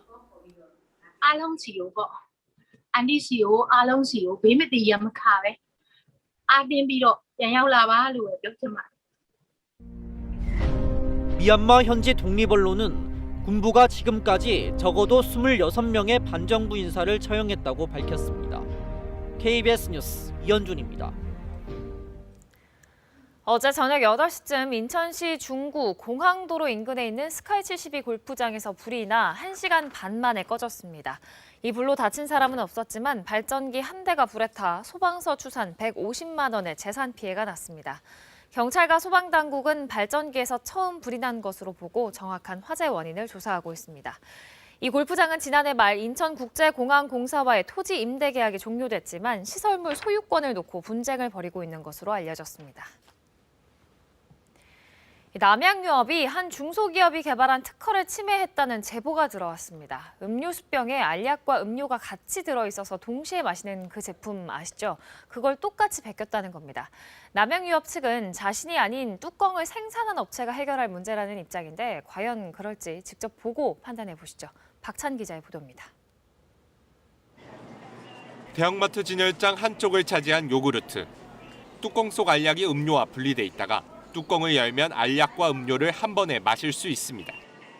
이런 구조로 만드는 플라스틱 뚜껑은 한 중소기업이 특허권을 갖고 있습니다. 8년 전부터 오직 한국 야쿠르트사에 납품해왔습니다. 그런데 지난 2월 남양유업이 같은 방식 뚜껑을 이용해 신제품을 내놓았습니다. 해당 중소기업은 남양유업의 특허권 침해 소송을 제기했습니다. 액체가 들어가지 않는 걸 확연히 보실 수가 있어요. 그래서 완벽하게 차단을 하고 있다는 거고요. 이 기술이 이제 저희 특허 얼마나 똑같을까? 겉보기에도 두 회사 제품의 용기는 비슷한데요. 내부 구조도 거의 똑같다 보니 이렇게 뚜껑을 바꾸어 끼워도 문제가 없습니다. 남양유업 제품이 한 번 특허를 침해하기 시작하면 너도 나도 같은 제품을 베껴 만들 가능성이 높아 막대한 피해를 볼 것으로 해당 중소기업은 우려합니다. 수십억 원을 투자했습니다. 그래서 이제 저희 매출의 40% 가까이를 차지하고 있는 제품이고요. 이러한 특허가 침해를 받는다 그러면 저희는 사업을 진행하는데 굉장한 차질을. 남양유업 측은 신제품 음료수 뚜껑을 대신 생산하는 업체가 특허 침해 소지가 없다고 밝혀 제품을 출시했다고 해명했습니다. 뚜껑 생산을 맡긴 회사와 중소기업 N사 사이의 특허 침해 갈등이라는 겁니다. 전문가들은 판단이 다릅니다. 침해 여부도 각각의 행위를 별개로 판단을 합니다. 제품을 생산자로부터 선의로 구매를 했더라도 이후에 이제 다시 사용을 하거나 판매를 하게 되면 그건 별개 때문에 그거는 이제 별개로 침해가 성립되게 됩니다. 남양유업과 뚜껑 생산 업체는 이미 외국에 비슷한 용기가 있었다며 처음부터 특허가 될 수 없었다는 취지로 심판을 준비 중입니다. 결국 특허를 지키려는 중소기업으로서는 길고 긴 법정 싸움을 피할 수 없게 됐습니다. KBS 뉴스 박찬입니다. 200마리가 넘는 대형 유기견들을 보호해 오다가 철거 명령을 받은 보호소가 있습니다. 옮겨짓기 위해서 지난해 약 2천여 명이 후원금을 냈는데요. 그런데 정작 보호소 손에 쥐어진 돈은 전체 후원금의 10%에 남짓 불과했답니다. 나머지 돈은 대체 어디로 갔을까요? 조혜진 기자가 취재했습니다. 이곳 유기견 보호소는 부지 임대 기간이 끝나가면서 지난해부터 한 사회적 기업이 이전 비용 후원에 나섰습니다. 후원금을 내면 기념품을 제공하고 수익금은 유기견 보호소 이전에 쓰기로 했습니다. 원가만 빼고 땅 구입 자금으로 펀딩을 한번 했으면 어떻겠느냐 그래서 지난해 6월부터 12월까지 2천여 명이 약 9천만 원을 후원했습니다. 올해 초 보호소 철거 명령이 떨어졌고 이전이 급해 후원금을 쓰려고 문의하자 해당 기업과 연락이 끊겼다고 보호소는 설명합니다. 동의를 얻어야만 줄 수 있다 그러더라고요. 그리고 나선 전화를 안 받아요. 그다음부터는. 사회적 기업은 지난달 후원금을 입금했습니다. 970만 원, 전체 후원금 9천만 원에 10% 남짓입니다. 이 같은 사실이 알려지자 후원자들도 의아해하고 있습니다. 사람들은 다 이제 이 금액이 정말 10% 20%를 기대하는 게 아니라 최소 50% 이상은 갈 거라고 예상을 하고 보내잖아요.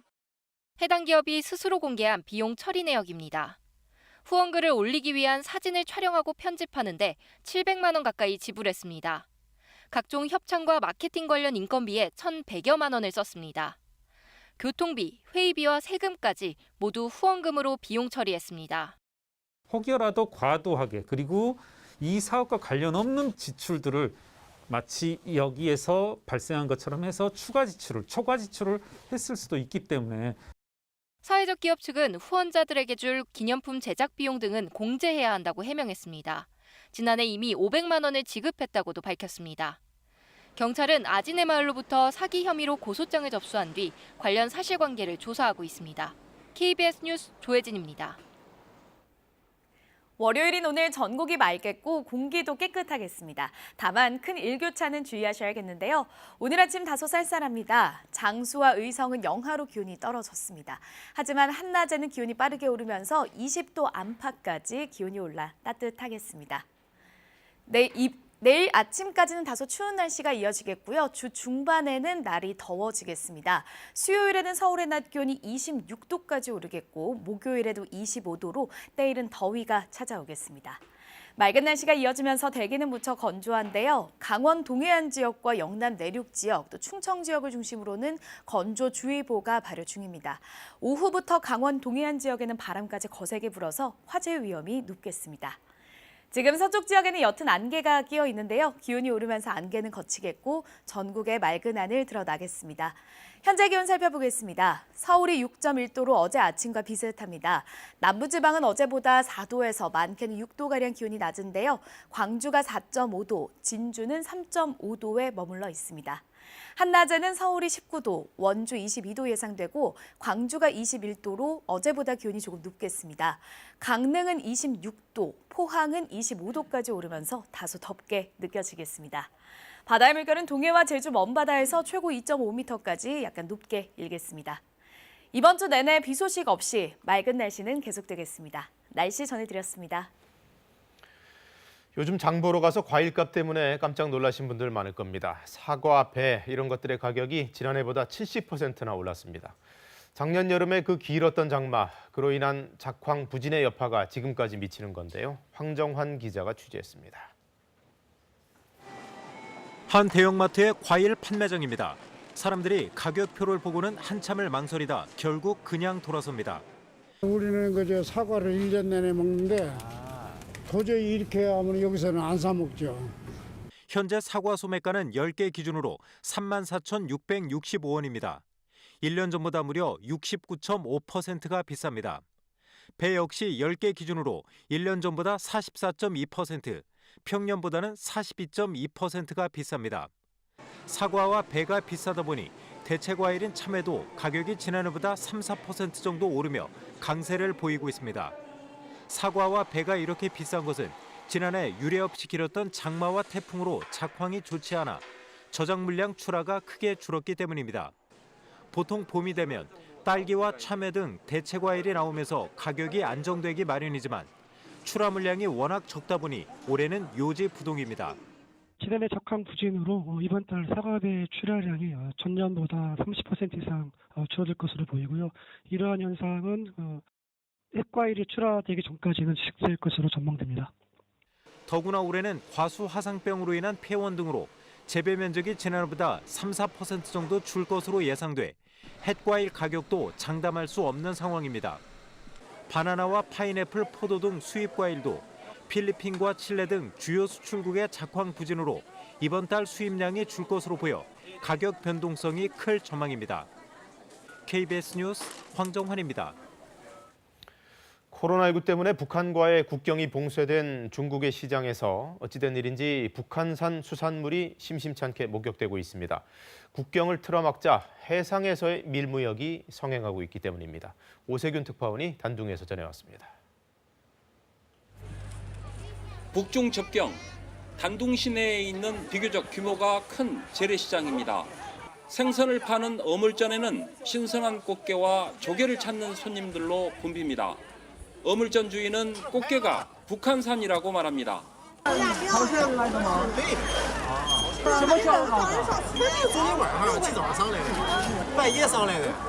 국경 봉쇄로 한때 자취를 감췄던 북한산 수산물이 북중 접경 지역에서 또다시 유통되고 있습니다. 북한 당국은 지난해 코로나19 확산을 막기 위해 밀수범에 대해 강력한 처벌을 경고했지만 해상 밀무역이 고개를 들기 시작한 것입니다. 수산물 도매시장에서도 북한산 꽃게를 쉽게 찾아볼 수 있습니다. 북한산 꽃게가 수족관을 가득 채울 정도로 공급도 제대로 이루어지고 있습니다.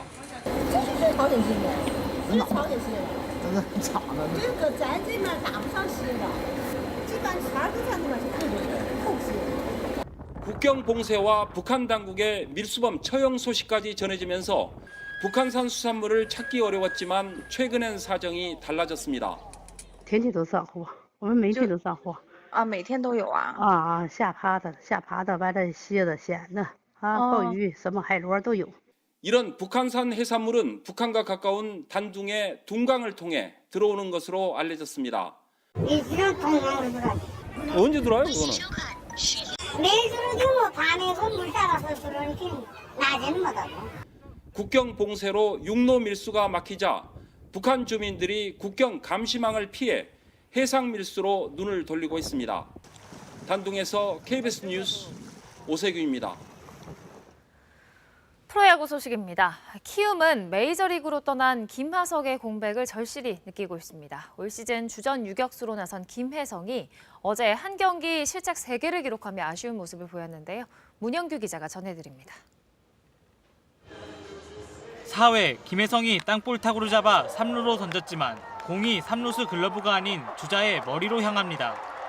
공은 KT 신봉기의 헬멧에 맞고 나왔고 그 사이 신봉기는 홈까지 들어왔습니다.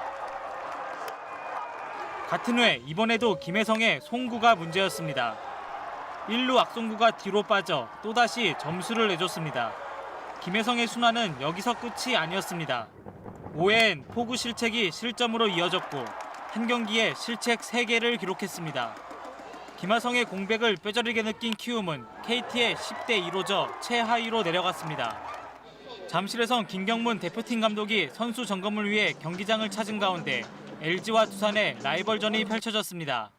두산은 박건우의 2타점 적시타 등으로 2회에만 6점을 뽑아내며 손쉽게 앞서 나갔습니다. 박건우는 올 시즌 13경기, 전경기 안타 기록을 이어갔습니다. 두산 타선은 장단 16안타 맹타로 김경문 감독에게 눈도장을 찍으며 대승을 거뒀습니다. 감독님이 오셨는데 좋은 모습 보일 수 있어서 너무 좋았고 기회만 된다면 또 올림픽에 나가서 좋은 성적 거두고 싶습니다. 삼성 원태인은 롯데를 상대로 7이닝 무실점, 10탈삼진 완벽투를 펼쳤습니다. 원태인은 올 시즌 평균 자책점 1.00에 탈삼진 25개로 두 부문 모두 1위에 자리했습니다. KBS 뉴스 문영규입니다. 세월호 참사 7주기를 맞아 아직 끝나지 않은 생존자들의 이야기가 만화로 나왔습니다. 강원도 산골을 누비며 아픈 이들을 치료하는 왕진 의사의 에세이도 독자들을 찾아왔습니다. 새로 나온 책들 김석 기자가 소개해드립니다. 갑자기 기우뚱하며 가라앉기 시작한 배. 그 아수라장 속에서 아이들을 구하려 밧줄을 쥔 사람. 침몰하는 세월호에서 20여 명을 구해낸 의인 김동수 씨. 국가가 구조를 안 하고 있다는 외침은 외면당했고 더 구하지 못했다는 죄책감은 깊은 트라우마로 남았습니다. 세월호 참사 7주기를 맞아 만화가 김홍모가 3년에 걸친 작업 끝에 선보이는 세월호 생존자의 이야기입니다. 제주 세월호 생존자와 그들을 지지하는 모임에 수익금이 기부되는 북펀딩에 뜻있는 시민 1000여 명이 힘을 보탰습니다. 동방의 주자라 불린 조선의 대유학자 퇴계 이황. 경복궁 광화문을 출발해 안동 도산서원까지 장장 243km에 이르는 퇴계의 마지막 귀향길. 450년 뒤 퇴계가 간 그 길을 14일 동안 다시 걸은 이들의 뜻깊었던 여정을 담았습니다. 큰 울림으로 다가오는 퇴계의 귀향길 재현 걷기는 다시 올해 코로나19 방역 수칙을 지키며 작지만 알차게 이어집니다. 무엇이든 담을 수 있고 무엇이든 꿈꿀 수 있는 가방. 당신이 내 가방이면 좋겠다. 탁월한 이야기꾼 김탁환의 새 장편 소설입니다. 유길준, 김옥균, 박영효 등 조선 개화파에게 지대한 영향을 준 일본 메이지 시대 지식인 후쿠자와 유키치의 유명한 저작을 국내 최초로 완역했습니다. 아파도 병원에 가기 힘든 환자들을 직접 찾아가 만나고 치료하며 병원 진료실에서 몰랐던 것들을 깨달은 한 왕진 의사의 진솔한 체험담입니다. 아픈 사람을 치료하는 걸 넘어 그 아픔에 공감하고 소통하는 모습이 잔잔한 감동을 전합니다. KBS 뉴스 김석입니다.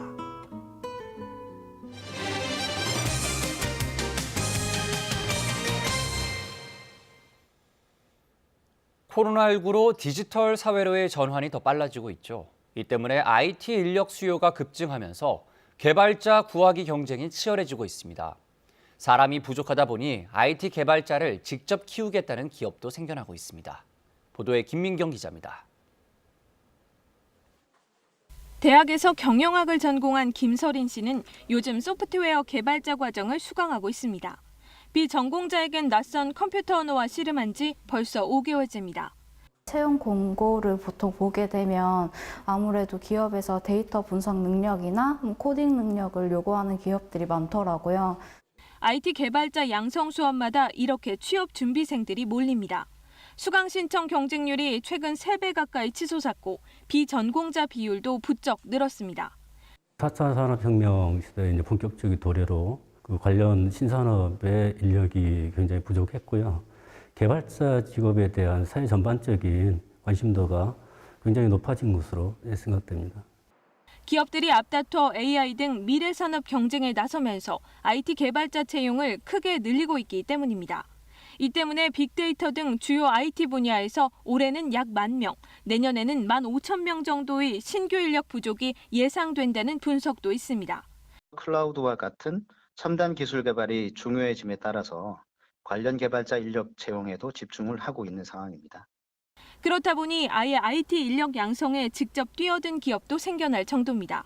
올해 사상 최대인 900명의 개발자를 뽑기로 한 네이버.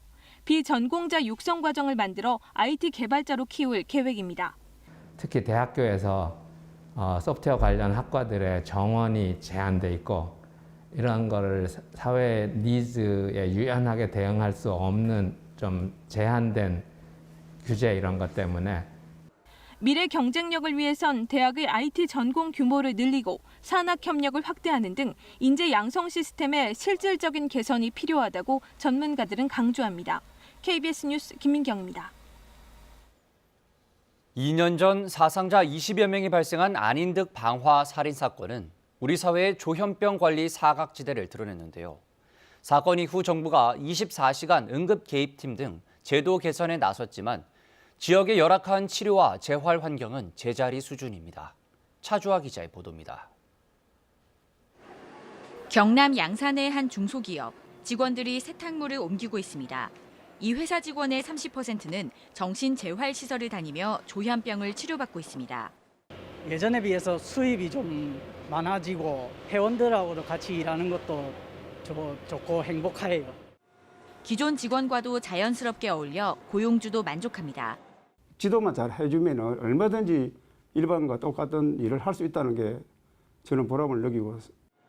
병원에서 치료받고 퇴원한 조현병 환자들이 자립에 성공한 사례입니다. 이 재활시설 이용자 33명 가운데 21명이 취업했고 절반은 기초생활수급 대상에서도 벗어났습니다. 재활훈련을 열심히 하면 직업적인 동기가 향상이 많이 되거든요. 우리 이웃으로서 정착해서 살아갈 수 있도록 돕는 게. 하지만 전국 정신재활시설 340여 곳 가운데 절반이 수도권에 집중됐고 기초자치단체 105곳에는 한 곳도 없습니다. 전국 정신질환자 30만 명 가운데 재활시설 이용자는 2%대에 불과합니다. 퇴원 환자들의 재활과 자립을 돕는 낙병원도 전국 50곳만 정보 지원을 받습니다. 정신건강 정책 분야의 비율이 지금 아직 1.6%대에 머무르고 있습니다. OECD 평균으로 따지면 5.4%의 투자를 공고를 하고 있거든요.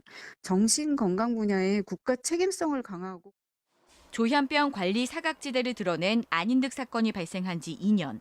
정부는 지난 1월에서야 전국 재활시설 확충을 위한 지역별 실태조사에 착수했습니다. KBS 뉴스 차주아입니다. 인구가 계속 줄어 위기에 놓인 지역의 한 자치단체가 저렴한 집을 대안으로 내놨습니다. 학생 자녀와 함께 이사를 오는 이주민들에게 임대주택을 공급하겠다는 겁니다. 정진규 기자가 보도합니다. 전체 주민이 5,200여 명인 충북 괴산군 청천면입니다. 지난해 사망자가 77명이었지만 출생자는 4명에 그칠 만큼 주민 수가 급격히 줄고 있습니다. 1980년대 전교생이 200명 수준이었던 이 초등학교는 현재 49명까지 줄었습니다. 앞으로 2년 동안 입학할 학생은 3명뿐입니다. 지난주에도 3명이 전학을 오려고 학교도 돌아보고 마을도 돌아보고 정말 마음에 들어하고 그러고 갔는데 집을 못 구해서 다시 돌아간 경우가 있습니다. 상황이 이렇자 괴산군은 이 학교 근처에 주택 10가구를 짓고 전학 오는 가정에 월 10만 원 안팎으로 임대하기로 했습니다. 9개 면 지역에 180억 원을 들여 모두 88가구를 공급할 계획입니다. 집이 없어서 못 보내는 그런 학부모님들한테는 이런 이사를 결심하고 실행할 수 있는데 가장 중요한 역할을 할 거라고 기대합니다. 20여 킬로미터 떨어진 또 다른 마을에서 먼저 임대주택 12가구를 저렴하게 공급하기 시작했습니다. 한 달에 5만 원이라는 파격적인 조건을 내걸자 3년 새 57명이 새로 이사 왔습니다. 통폐합 위기였던 근처 초등학교 학생 수는 2배 가까이 늘었습니다.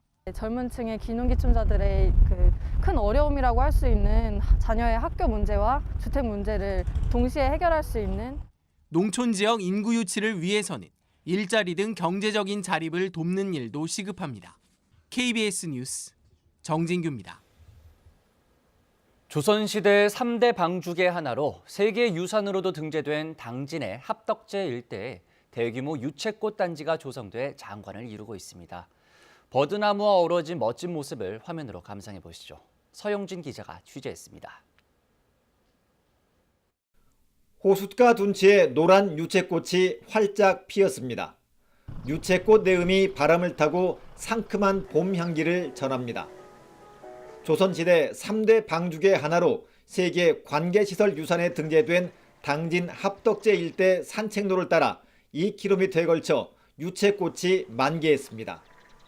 푸른 버드나무의 실록과 노란 유채꽃이 어우러져 시민과 관광객들의 눈길을 끕니다. 너무 잘해놓고 좋아가지고 날씨도 좋고 꽃도 너무 예쁘고 중간중간 음악 소리도 나고 너무 좋은 것 같아요. 서해 바다와 인접한 이곳에도 유채꽃 군락이 장관을 이루고 있습니다. 성문호 주변 둔치를 중심으로 8.5헥타르에 걸쳐 대규모 유채꽃 단지가 조성됐습니다. 방문객들의 반응이 좋고 코로나19 장기화로 국내 여행지를 찾는 사람이 늘면서 지난해 1.7헥타르에서 8.5헥타르로 5배나 늘렸습니다. 코로나가 지금 장기화에 따라서 시민들이 많이 지쳐있고 어려운데 볼거리를 제공하고 또 힐링의 장소로서 제공을 동시에 하는.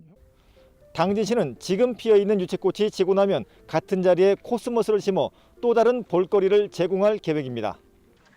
특히 유채꽃은 아름다운 볼거리뿐만 아니라 꽃이 진 뒤에는 조사료로 만들어 농가에 저렴하게 제공돼 일석이조의 효과를 얻고 있습니다. KBS 뉴스 서영준입니다. 이 시각 출근길 교통 상황 알아보겠습니다. 서울경찰청입니다. 안녕하십니까. 월요일 아침 교통정보입니다. 안전속도 5030이 전국 시행되고 있습니다. 오늘도 제한속도 준수하시고 안전한 하루 시작하시길 바랍니다. 월요일 출근길답게 자동차 전용도로 사정이 좋지 않은데요.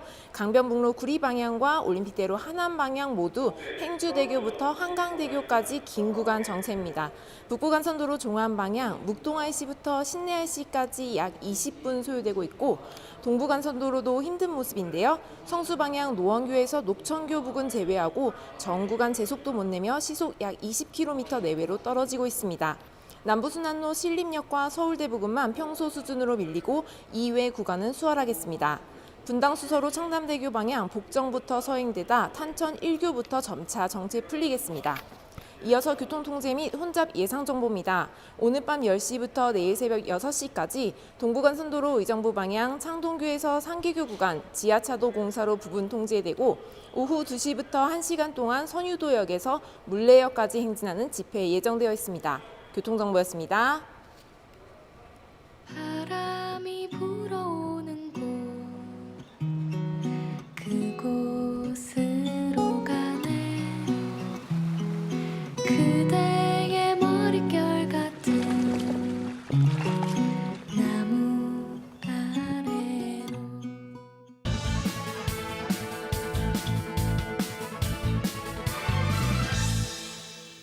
지난 주말부터 전국의 차량 제한 속도가 낮춰졌습니다.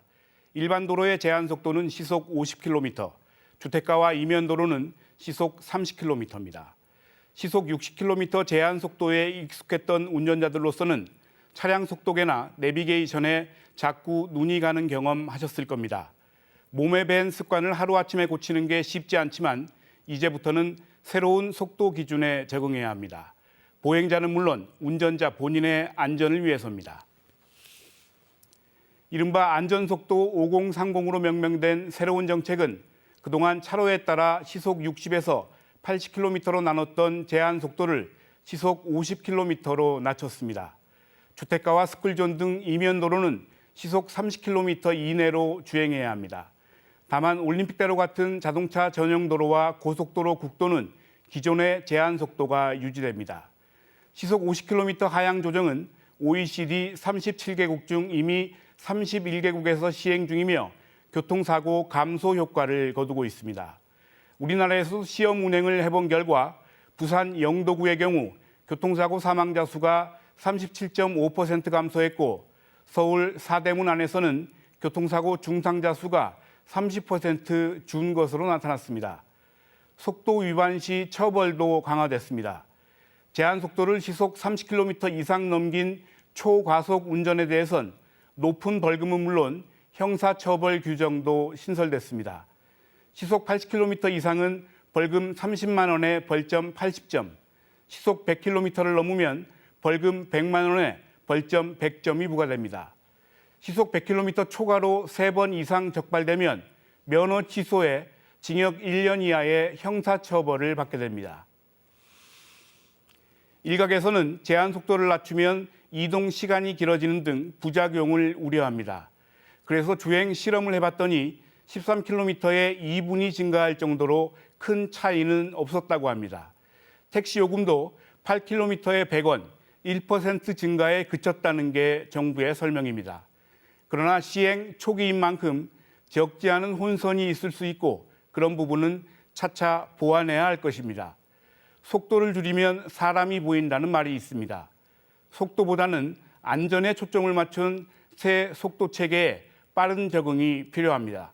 뉴스 해설이었습니다. 월요일인 오늘 전국이 맑겠고요. 공기도 깨끗하겠습니다. 다만 큰 일교차는 주의하셔야겠습니다. 오늘 아침 공기가 다소 쌀쌀합니다. 장수와 의성은 영하의 기온으로 출발했는데요. 한낮에는 서울과 장수가 19도, 의성은 23도까지 오르면서 일교차가 10도 이상 크게 벌어지겠습니다. 점차 기온은 오르겠습니다. 주 중반에는 때이른 더위가 찾아올 텐데요. 수요일에는 서울 낮 기온 26도까지 오르겠고요. 목요일에도 25도로 다소 덥게 느껴지겠습니다. 맑은 날씨가 이어지면서 대기는 건조합니다. 강원 동해안 지역과 영남 내륙 지역, 또 충북 일부 지역에는 건조주의보가 발효 중인데요. 오늘 오후부터는 강원 동해안 지역을 중심으로 바람까지 거세게 불 것으로 보여서 화재 예방에 유의하셔야겠습니다. 지금 서쪽 지역에는 옅은 안개가 남아 있습니다. 고기압의 영향을 받으면서 점차 전국에 맑은 하늘이 드러나겠습니다. 날씨 정보 전해드렸습니다. 네, 월요일 아침 KBS 뉴스광장 마칩니다. 시청해주신 여러분 고맙습니다.